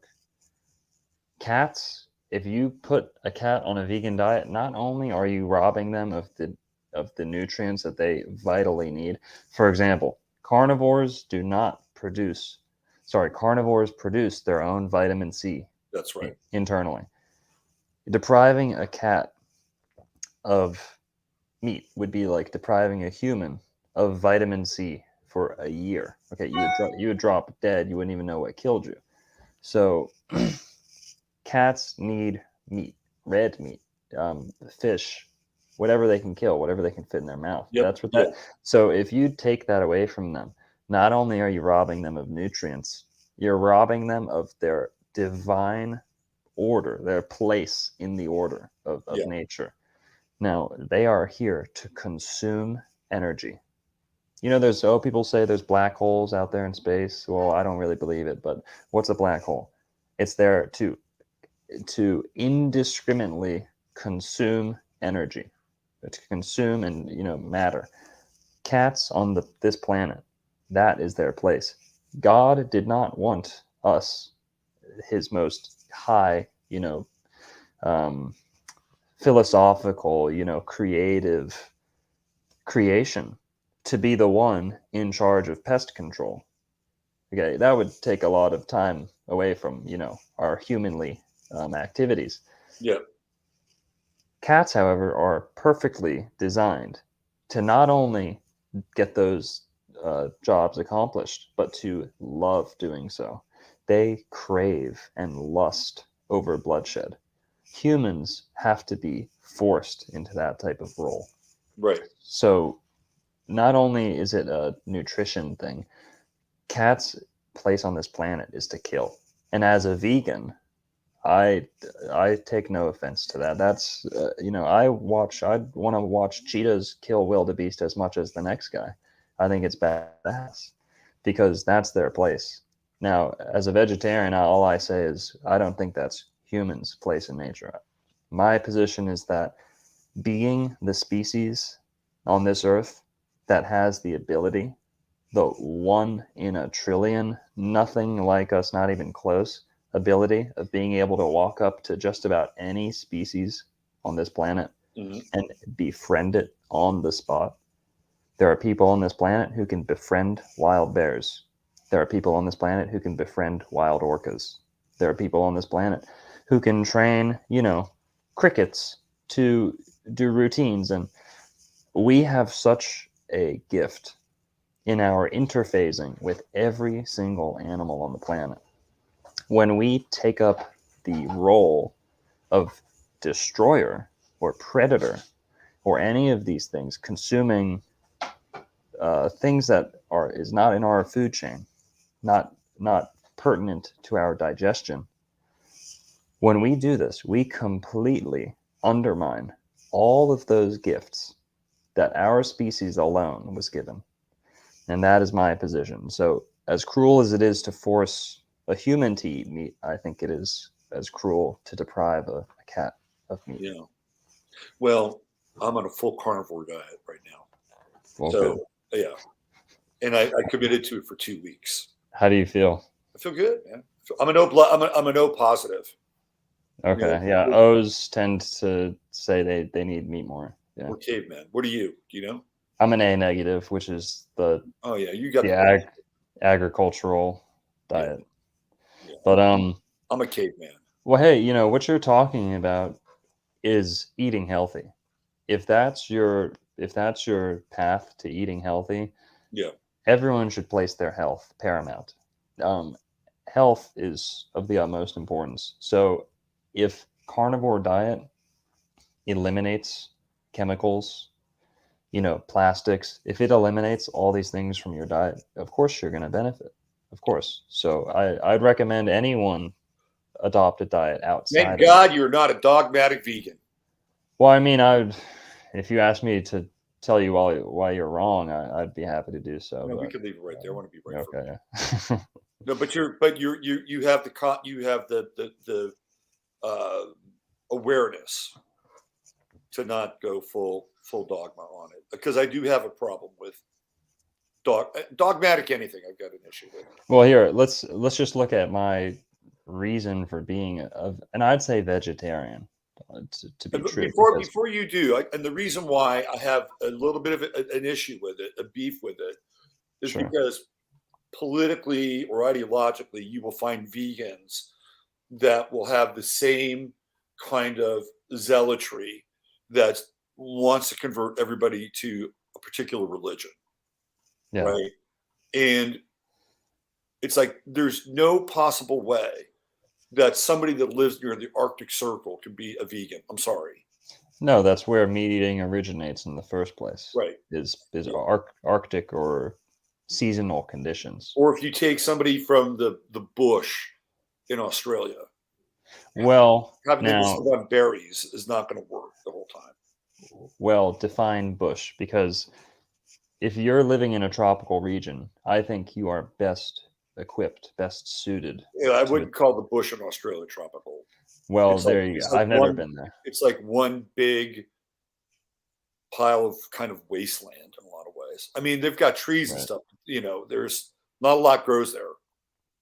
So the Aboriginal diet consists of a lot of kangaroo and kookaburra and berries, right? That's what they have in their environment. You're not going to, you could, but they're not an agrarian group of people. Do you want to hear what the Bach saga and Jim Chestner have to say about vegetarianism and how it kind of helped me put it all into perspective? Only because you're you, yes. Okay. So man in the Garden of Eden was fruitarian. He did not eat the plant. He did not eat. Okay, I gotta just put a pause on that for a minute, right? Okay, sure. That is man, theoretically, during a particular epoch and era, right? And maybe our biology and our genetics might have been slightly different at that time, because now you go pure fruitarian and there are people that'll get like insulin shocks and they can't deal with the amount of real fructose in that diet. I'm just saying. Now, people who have issues with fructose are people who've already corrupted their internal sugar levels Right. through a different diet. Yeah, I would agree. Now, any grade A 5-star doctor pediatrician, $1 million pediatrician will tell you to put your child, once, breast milk is the best. Off breast milk, raw, organic fruit. Any person, doctor, will tell you this with a high expertise. Now, later on, they might tell you, okay, introduce, bone broth, this, whatever, into the child's diet. Well, if any doctor worth their money is going to recommend fruit, I was put on raw fruit for a period of time when I was a newborn baby. And this is what's natural to a growing young child. Now, as far as environmental conditions, I said in the Garden of Eden. Now, the whole world was subtropical. You don't have to believe that. It's not a matter of belief. Science will tell you that it's true. They just place it at the 65 million years ago Jurassic dinosaur type time period where everything was tropical, the whole planet. Right. So you can find mango, banana, coconut in the Yeah. fossil record of every continent. When I think of the Garden of Eden, right, and that whole time period, I think of a planet that is infused with extremely high levels of oxygen, right? Our sun may not have even been the same sun. I'm of the belief that our sun was actually Saturn during that period of time, and that the atmosphere was infused with a kind of ultraviolet light, right? Like, Yes. it was a very, very different kind of ecosystem, and I think that kind of diet mixed with those kinds of elements in the ecosystem is probably a no-brainer, right? Especially with really high levels of oxygen. Like, you would just even need less food. It's hydrogen, really. Hydrogen, oxygen, of course, but oxygen oxidizes and is the main, if there's one element in the body that is most associated with death, it's oxygen. So the hydrogen levels are high then too. Hydrogen was high. It was a greenhouse effect, and Exactly. you could take a breath, and it would be like the most nutritious meal you've ever had in your life. There you go, and that's why I think that diet works in that environment. And Florida is the only place on the planet that has maintained those conditions, because in other places it's too tropical. In Florida, it is perfectly tempered. It is just on the threshold of subtropical and tropical, where you don't get the 10-inch long ants that one bite and it kills you on the spot. Like, it doesn't, you don't get those tropical horror stories in Florida. Now, it is kind of like the outback in a sense in Florida, and there's little creepy crawlies, but you don't have like the tree frogs that, oh, you touch that and you're dead forever, that you find with a lot of rainforesty type locations where it's too tropical, and because it's so tropical and so life is just exploding on top of itself in these tropical areas. Humans don't even have a place to compete or to carve out a place for themselves. Whereas Florida, being so flat, having so much stone, shell, and fresh air, it's the perfect starting place. It's a perfect place to and there's no fear of tsunami in all tropical places around the planet. There's an extreme risk of tsunami, and you find in places like India they don't even build out into the water, so they keep their highest priced real estate like 300 yards to a mile off the coast, and that will be the prime real estate in some of these tropical areas, because you got a tidal wave hitting the beach every 12 years or so, the size of a 4-story building. And in Florida, you just don't have that because of the way the Floridian shelf undercuts any large waves as they come in to the coast. A tidal wave cannot hit Florida unless it was caused by like a comet or something like that. or a heart generating device. Yes. I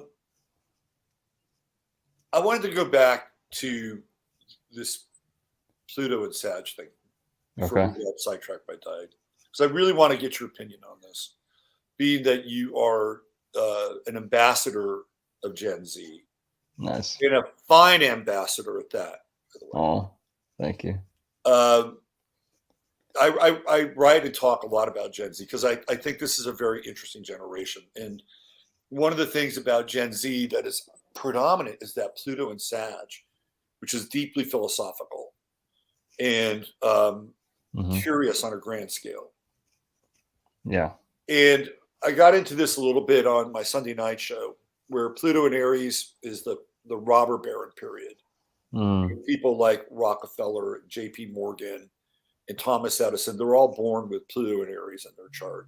So what do? Like, they forge the environment, right? They have this Aries sense of being theoretical made men, right? It's like they make a huge impact, whatever their stories are about, whether they take the technology that's already here, dumb it down, repurpose it. They're very Vulcan-esque. They're very Vulcan-esque, and they're whatever you think of them, they're a part of the story, right?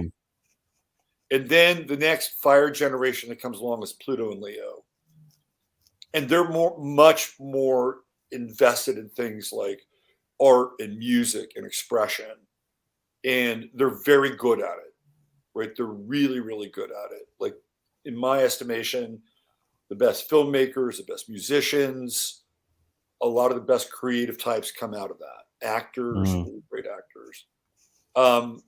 And now, we're kind of going up the pyramid, right? Literally, the first angle of the pyramid is Aries, and the second angle of the pyramid is Leo. But I would say it's a little higher up in some ways, because they're not totally invested in the same kind of volcanism which you used as Pluto and Aries. And then we get to Pluto and Sag, which is this other kind of expression of fire, and will have its own cultural impact, in the same way that the Pluto and Leo baby boomers did, and in the same way that the Pluto and Aries robber barons did.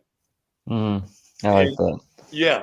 And it's become really clear to me. So, well, it's going to be like an industry of, what's the new industry is going to be.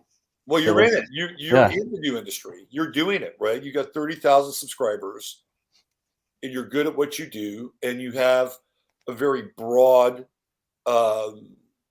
canvas that you and it's not just Pluto in Sagittarius. Like, there's also Uranus in Aquarius and Neptune in Aquarius, which I think is in your chart. And you do a lot of group-oriented activity. Like, you'll have like 4 or 5 people on your streams. I've been on one of them, right? And that's part of it too. It's not just the Sag part, but it's the Aquarian part. Anyway, so I've talked a lot about Pluto and Sag, and I think I have a lot of hope in this generation. And I don't know if you follow sports, but I've been following this story with Jordan Poole and Draymond Green, who play for the Golden State Warriors. Let me just lay it out for you so you understand. Okay. Sure. So Draymond Poole is a millennial, and he has Pluto and Scorpio, which is a very different kind of interface with the world. And early in the season, Draymond Poole, even before the season started, punched Jordan Poole in the face. Not just punched, he fucking launched himself into his eye socket like he was Superman, right? And it was all cool until the video leaked. And it was like, oh shit, look at this, right? And Jordan Poole is a Zoomer. Pluto and Sag. And nothing happened to Draymond Green. There was no suspension. He never missed a game, right? It was kind of like they just kept rolling, right? They kept him away for a few practices. And as the season wore on, you could find that that Jordan Poole was becoming progressively checked out of the team experience. They have another young guy, another Zoomer, Jonathan Kuminga. And Jonathan Kuminga, as the season wore on, his playing time went down, right? And he was playing really, really well. And then all of a sudden, the coach decides not to play him. Pluto and Sag, right? And people from the outside looked at both Jordan Poole, who's checking out, and Jonathan Kuminga, who's kind of checking out. And they're saying, oh, they're not tough enough. They're too entitled. And I have a very different take on it. My take on it is that with Sagittarius, there is a very low threshold for hypocrisy. Yeah. Right? Very low threshold. Mm-hmm. So in Jordan Poole's case, he's looking around, he's going, what? There's no punishment for this guy? You're just going to keep on rolling this thing out? And he's a professional, so he has to play. Right? He's a professional, has to play. He's got to kind of, punch the clock. But he comes way disengaged. Same with Jonathan Kuminga. I'm playing well, and all of a sudden I'm not playing. Like, where's the truth in this situation? And so Kuminga just kind of checks out. And I don't think people really understand from a cultural level that kind of relationship with what we would call the truth. Mm-hmm. And so they get blamed, entitled, pampered. Oh, it's this new generation. Mm-hmm. And I completely disagree in those cases, because what they're really vibing off of is the disconnect between what's happened and how theoretically they're either treated or perceived. I would love your thoughts on that from a personal standpoint and from a cultural standpoint. I mean, I, as a Sagittarius and having Pluto in Sagittarius, same house as my son, I feel truth driven. Now I might be a little skewed speaking about truth because I've kind of made it my whole persona with my YouTube channel and like searching. Right. But I would say I've been very truth driven, hypocrisy driven, also double standards. Like hypocrisy is not always the same as a double standard, I think what you laid out is if one group's getting one treatment, the other's getting the other. That's kind of where you see this whole SJW explosion out of my generation too. I see those two linked with the what's right. I see the millennials as being more SJW. Yeah, you're right. Yeah. You're right. But that doesn't mean that there aren't Zoomers. You are right, but who's fighting in their armies? Those SJWs from 10 years ago are now the generals of these armies. That's absolutely true. That are people. They're the CEOs of marketing of Bud Light. Mm-hmm. Yep. And now, it's my generation that's following suit, and not entirely, because you do have the people like on my YouTube channel, Zertas that we were on. Zertas, yeah. Uh-huh. Yeah, I think he might be a little older than me. He might be in the next generation. I'm kind of on the generational cusp too, but I see a lot of everyone in my generation is like has this hustler mentality. Like, the generation before me was like, oh man, my parents had like 3 jobs and they worked all the way through college and had me in college. And this generation, it's like, no, I want to be a multimillionaire before I ever even think about having a child, and they're also everyone, not everyone, but it's very common in my generation that people have side hustles. Like, I know that sounds like a simplification, but people are just very industrious with apps. I started an app and I work here this day, and then this day I buy shoes from this site and buy and sell them on this site. And I see that the financial aspect to it too. But What the Pluto and Sag side? yeah, there's a different approach towards wealth. I think that is kind of encoded in the Aquarian stuff and using things like apps and the internet. And, Yes. yeah, and angularity, like there's an interesting angularity between Aquarius and Sagittarius. They work well together. It's really funny that you mentioned that because one of my Here's a son's friends was doing that when he was in high school. He was, uh-huh. getting stuff on the internet and reselling it. Can I say one more thing Yeah, about Pluto absolutely. and Sag that Yeah. I've noticed? I've heard my generation be called, and I see this as very Pluto and Sag. I've heard my generation be called the last generation to play outside because we didn't have smartphones until we were 12, 14. My kid. So, well, maybe, yeah, maybe. I think there's some truth to that. I was on my bike because in my generation, a lot of us still that was all there was. Like, Well, I had an Xbox, but if you wanted to have here's fun, why I think your generation has that. For most Zoomers, their parents are Gen X. right? And Gen X were the last kind of free range generation, in my estimation. Hmm. So you're getting some of the Gen X genetics and the Gen X kind of activities that Gen X would do, which is ride bikes and go outside and play. Because the time Pluto and Scorpio comes around, it changes, I think, drastically. Mm-hmm. You have play dates and shit like that, and parents, Well, I see Sagittarius rules like playing, like sports, outdoors, absolutely. competitive fun, and then Pluto's like the termination. You know what I mean of this, or perhaps the so Pluto Sag. I can see a connection there where now it's like the fun.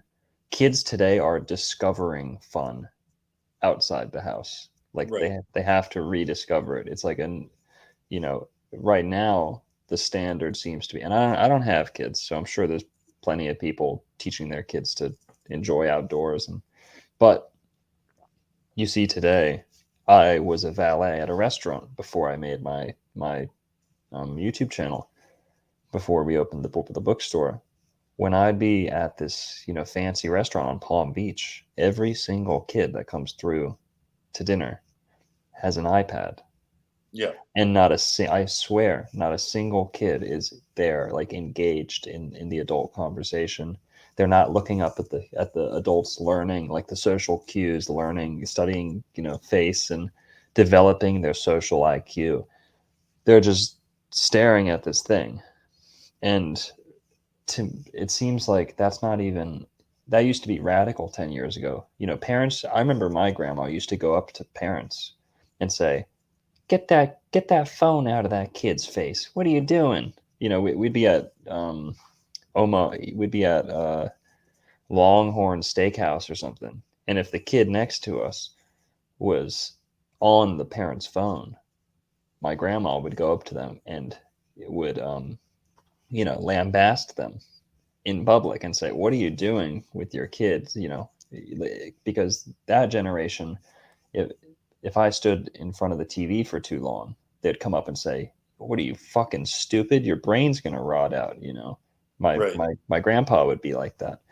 And so basically, that the parents, like you're saying, it's more, what the kids are doing in each generation almost has more to do with the two generations ahead, or the parents that had them, because the parents today are perfectly okay with letting their kids just completely lose themselves. And I'm not speaking for all the parents, but in my experience at that restaurant, every kid is just enveloped in their iPad, and Well, Pluto and Scorpio, I mean, for me, like the millennials, some people say the millennials show up around 1980, but I like to define generations by Pluto. Yes. And by 1985, Pluto in Scorpio it's there, right? It's like it's in. There's no retrogrades. And if you fast forward and you go to 1995, those kids born in 1985, which would be the oldest version of Pluto and Scorpio, they're playing Nintendo Game Boys, right? Right. That's the whole Game Boy culture Yeah. that's showing up at that time. So that's encoded into them, right? Yeah. And they were probably the ones whose parents were saying, oh, what are you, a loser staying on that video game all day? And now when they end up having kids, they're like, no, I love you, son. Stay on that video game as long as Yeah, you I mean, what's interesting is that had I had a kid at the time when theoretically I was kind of age to do that, I would have had a millennial kid. And for me, like television was my Game Boy. Like I fucking dosed hard on television when I was a kid. I had a TV in my room, Right. And in some ways it was a good experience. In other ways it wasn't.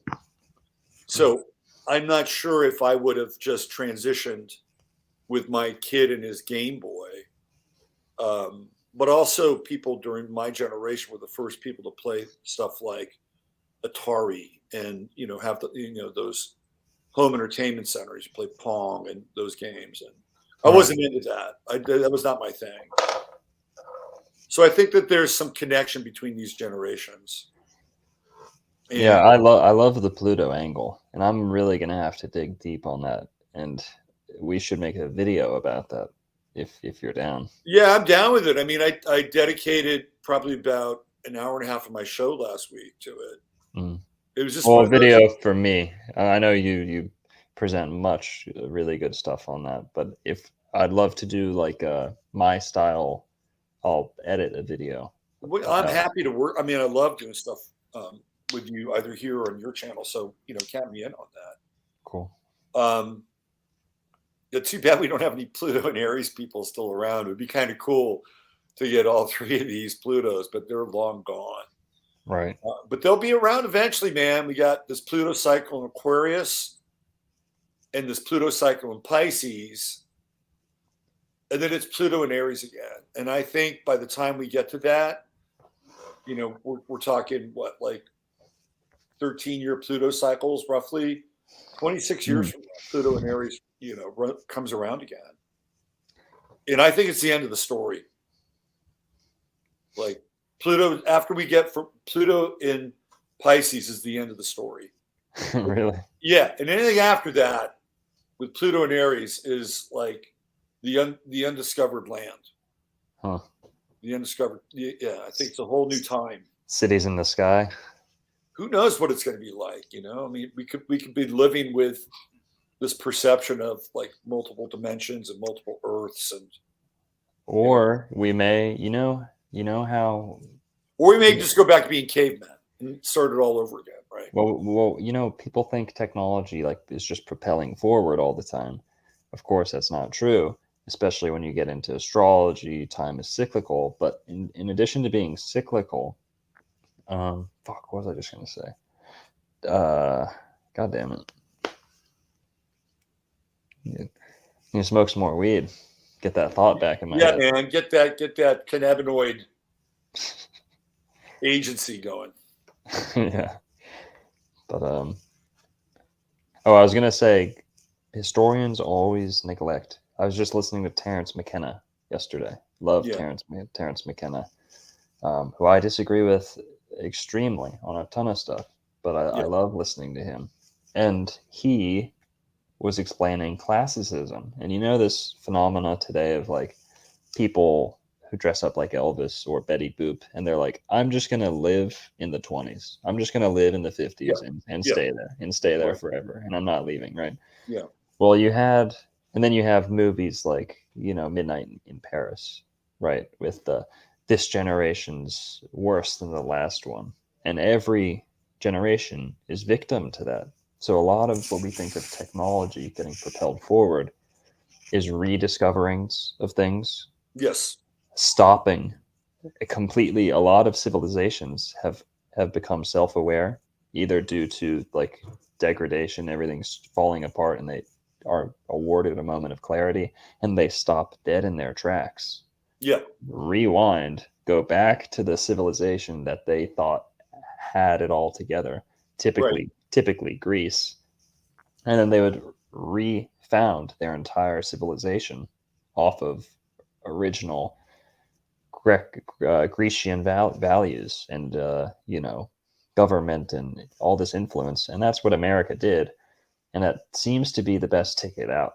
So I know what you're saying, like shit might hit the fan, or stepping into something completely different, but from the point of view of civilization, um, this whole Tartarian movement right now is Well, I was going to go there. it's a wonderful sign, because people say, "Oh, is it a psyop?" And maybe it is. Maybe the word Tartaria getting thrown around so much is a psyop. Right. Maybe they turned it into a psyop. That's usually how it all ends Right. up. Anyway, but regardless, the amount of interest that's being churned into the ancient world, into when things were better, that's going on right now, shows that people are getting very fed up, Yes. and they're just about ready to bring this whole ship to a halt. And to I've been having this conversation for a long time, and there's no coincidence that Klaus Schwab talks about the Great Reset. yeah, And so I'd love your thoughts around this. Let's say, for the sake of play, I am gonna have to get going here in a sec. all I've right. got Let's just finish this out for just one sure, second. Right. sure. So, for the sake of play, that there was a version of Tartaria, right? Yeah. Whatever that thing was. What brought on the onset of that reset? The expansion of Catholicism would be the driving factor, in my opinion. And then afterwards, colonialism, Protestant colonialism, were the mercenaries going out and sweeping the land, doing the bidding of Rome from afar. So this is like your Dutch explorers, your German, your English explorers, who I'm not clumping together as bad. I'm not one of those people who say, "Oh, colonialism's bad." I think it's one of the best things that ever happened in a lot of ways. Everything is very complex. Right. Yeah. But I would say what directly brought it about was a fundamental different view of fertility, sexuality, and the breeding of children.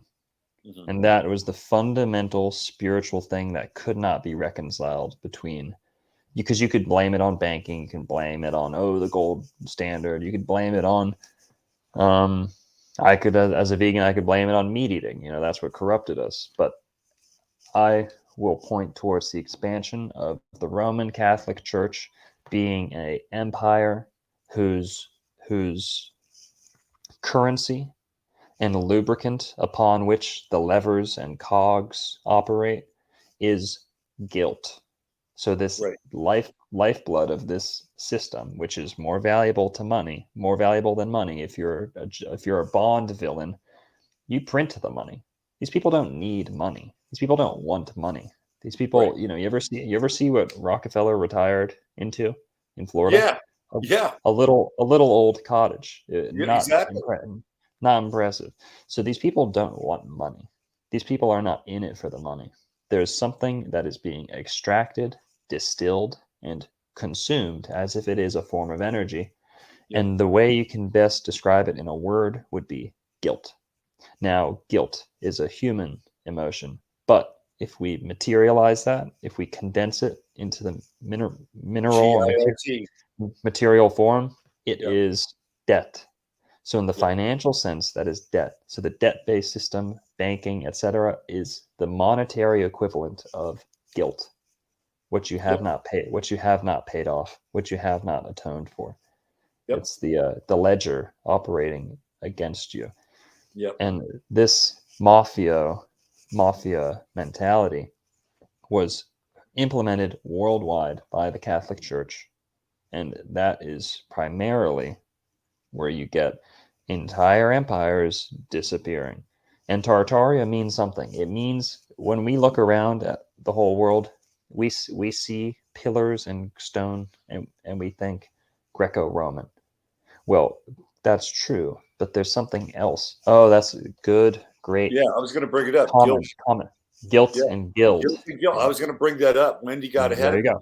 And let me tell you, this is when the traders become the traitors, because the mercantile class, whose job it was to ship goods around the world, usurped the warrior class and the priest class, the Brahmins, the highest caste, Yeah. the royal. They were usurped by the mercantile class. So you used to have astrological castes on the planet. That's a great thing we got to get into too. Is the chakra based caste system?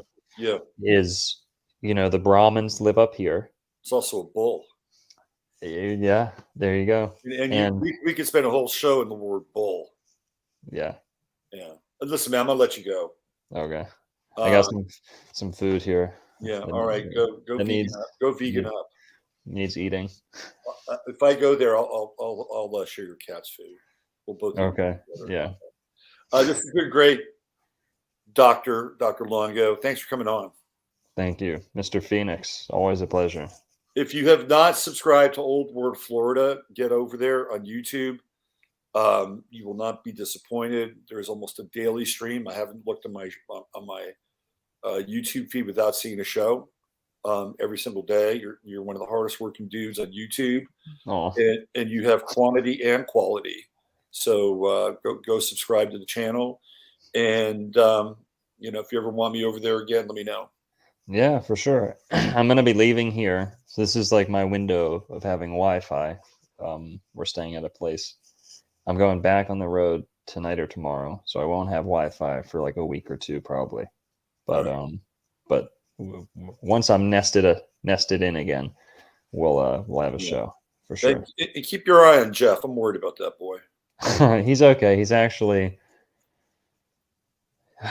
he just left. We're gonna be back together in a couple of days. He drove up to Illinois. Yeah. But yeah. No, I'm just messing around. I love Jeff. Yeah. He's a good dude. All right. Have a great day, and we'll catch up with you. Thanks, man. Yeah. Sure. Great talk. Have a good one, Robert. See you. That was the great Dr. Longo, Dr. Narco Longo. Always love hanging out and conversing with him. Such a high level conversation, and try to remember where I was when I was around his age. And I had kind of two distinct kind of periods. There was the pre-21 me, and then there was the after 21 me. And the after 21 me, probably around 22, 23, might have been a bit closer to that version of Dr. Longo. The pre-21 me was not. It was take a walk on the wild side. Okay, thanks for being here, everybody. Be sure to hit the like button. And if you're looking for some great CBD, please check out True Hemp Science. TrueHempScience.com. Easy. TrueHempScience.com. And if you spend $100 or more, you'll get free goodies. Just type in 15MINS. 15MINS. And you'll get that free product. 30-day money-back guarantee. And also $150 gets you free shipping. And again, let me just throw out Florida. That is the YouTube channel.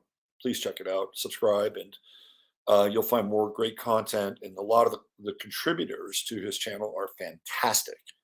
Always great conversations. You'll learn a lot. And I think that does it. Please join me here on Sunday night. And I'm going to have a woman named Sherry on the show. And she's done some amazing work on the arc in the Bible and astrology. So we're going to go into some deep astrotheology for like the first hour or so on the Sunday night show right here, Sunday Night Astro Live. And if you're in the business of looking for a reading, reach out to me, robertphoenix.com, and under services, you'll be able to find a whole variety of readings. You can always subscribe and support my work as well. I have different levels of membership. Tomorrow I'm doing a webinar for my members. So you can be a part of that. And there's different ways to do that. That's on my website, robertphoenix.com. And then you just subscribe and like here. There's lots of different ways, and we can all reach out and connect and support one another. We need to, right? I mean, I made a choice to do it. You don't have to, but I made a choice to do it because we're Pluto and Aquarius, and we have to find ways in which we can, connect and be interstitial with one another in a meaningful way, not in a forced way, right? So find your tribe, find your group, find your peeps, and support them. That's how it works. And then we have all these different webs and hubs, and at some point we come into like the whole relationship between the Pisces Vesica, right?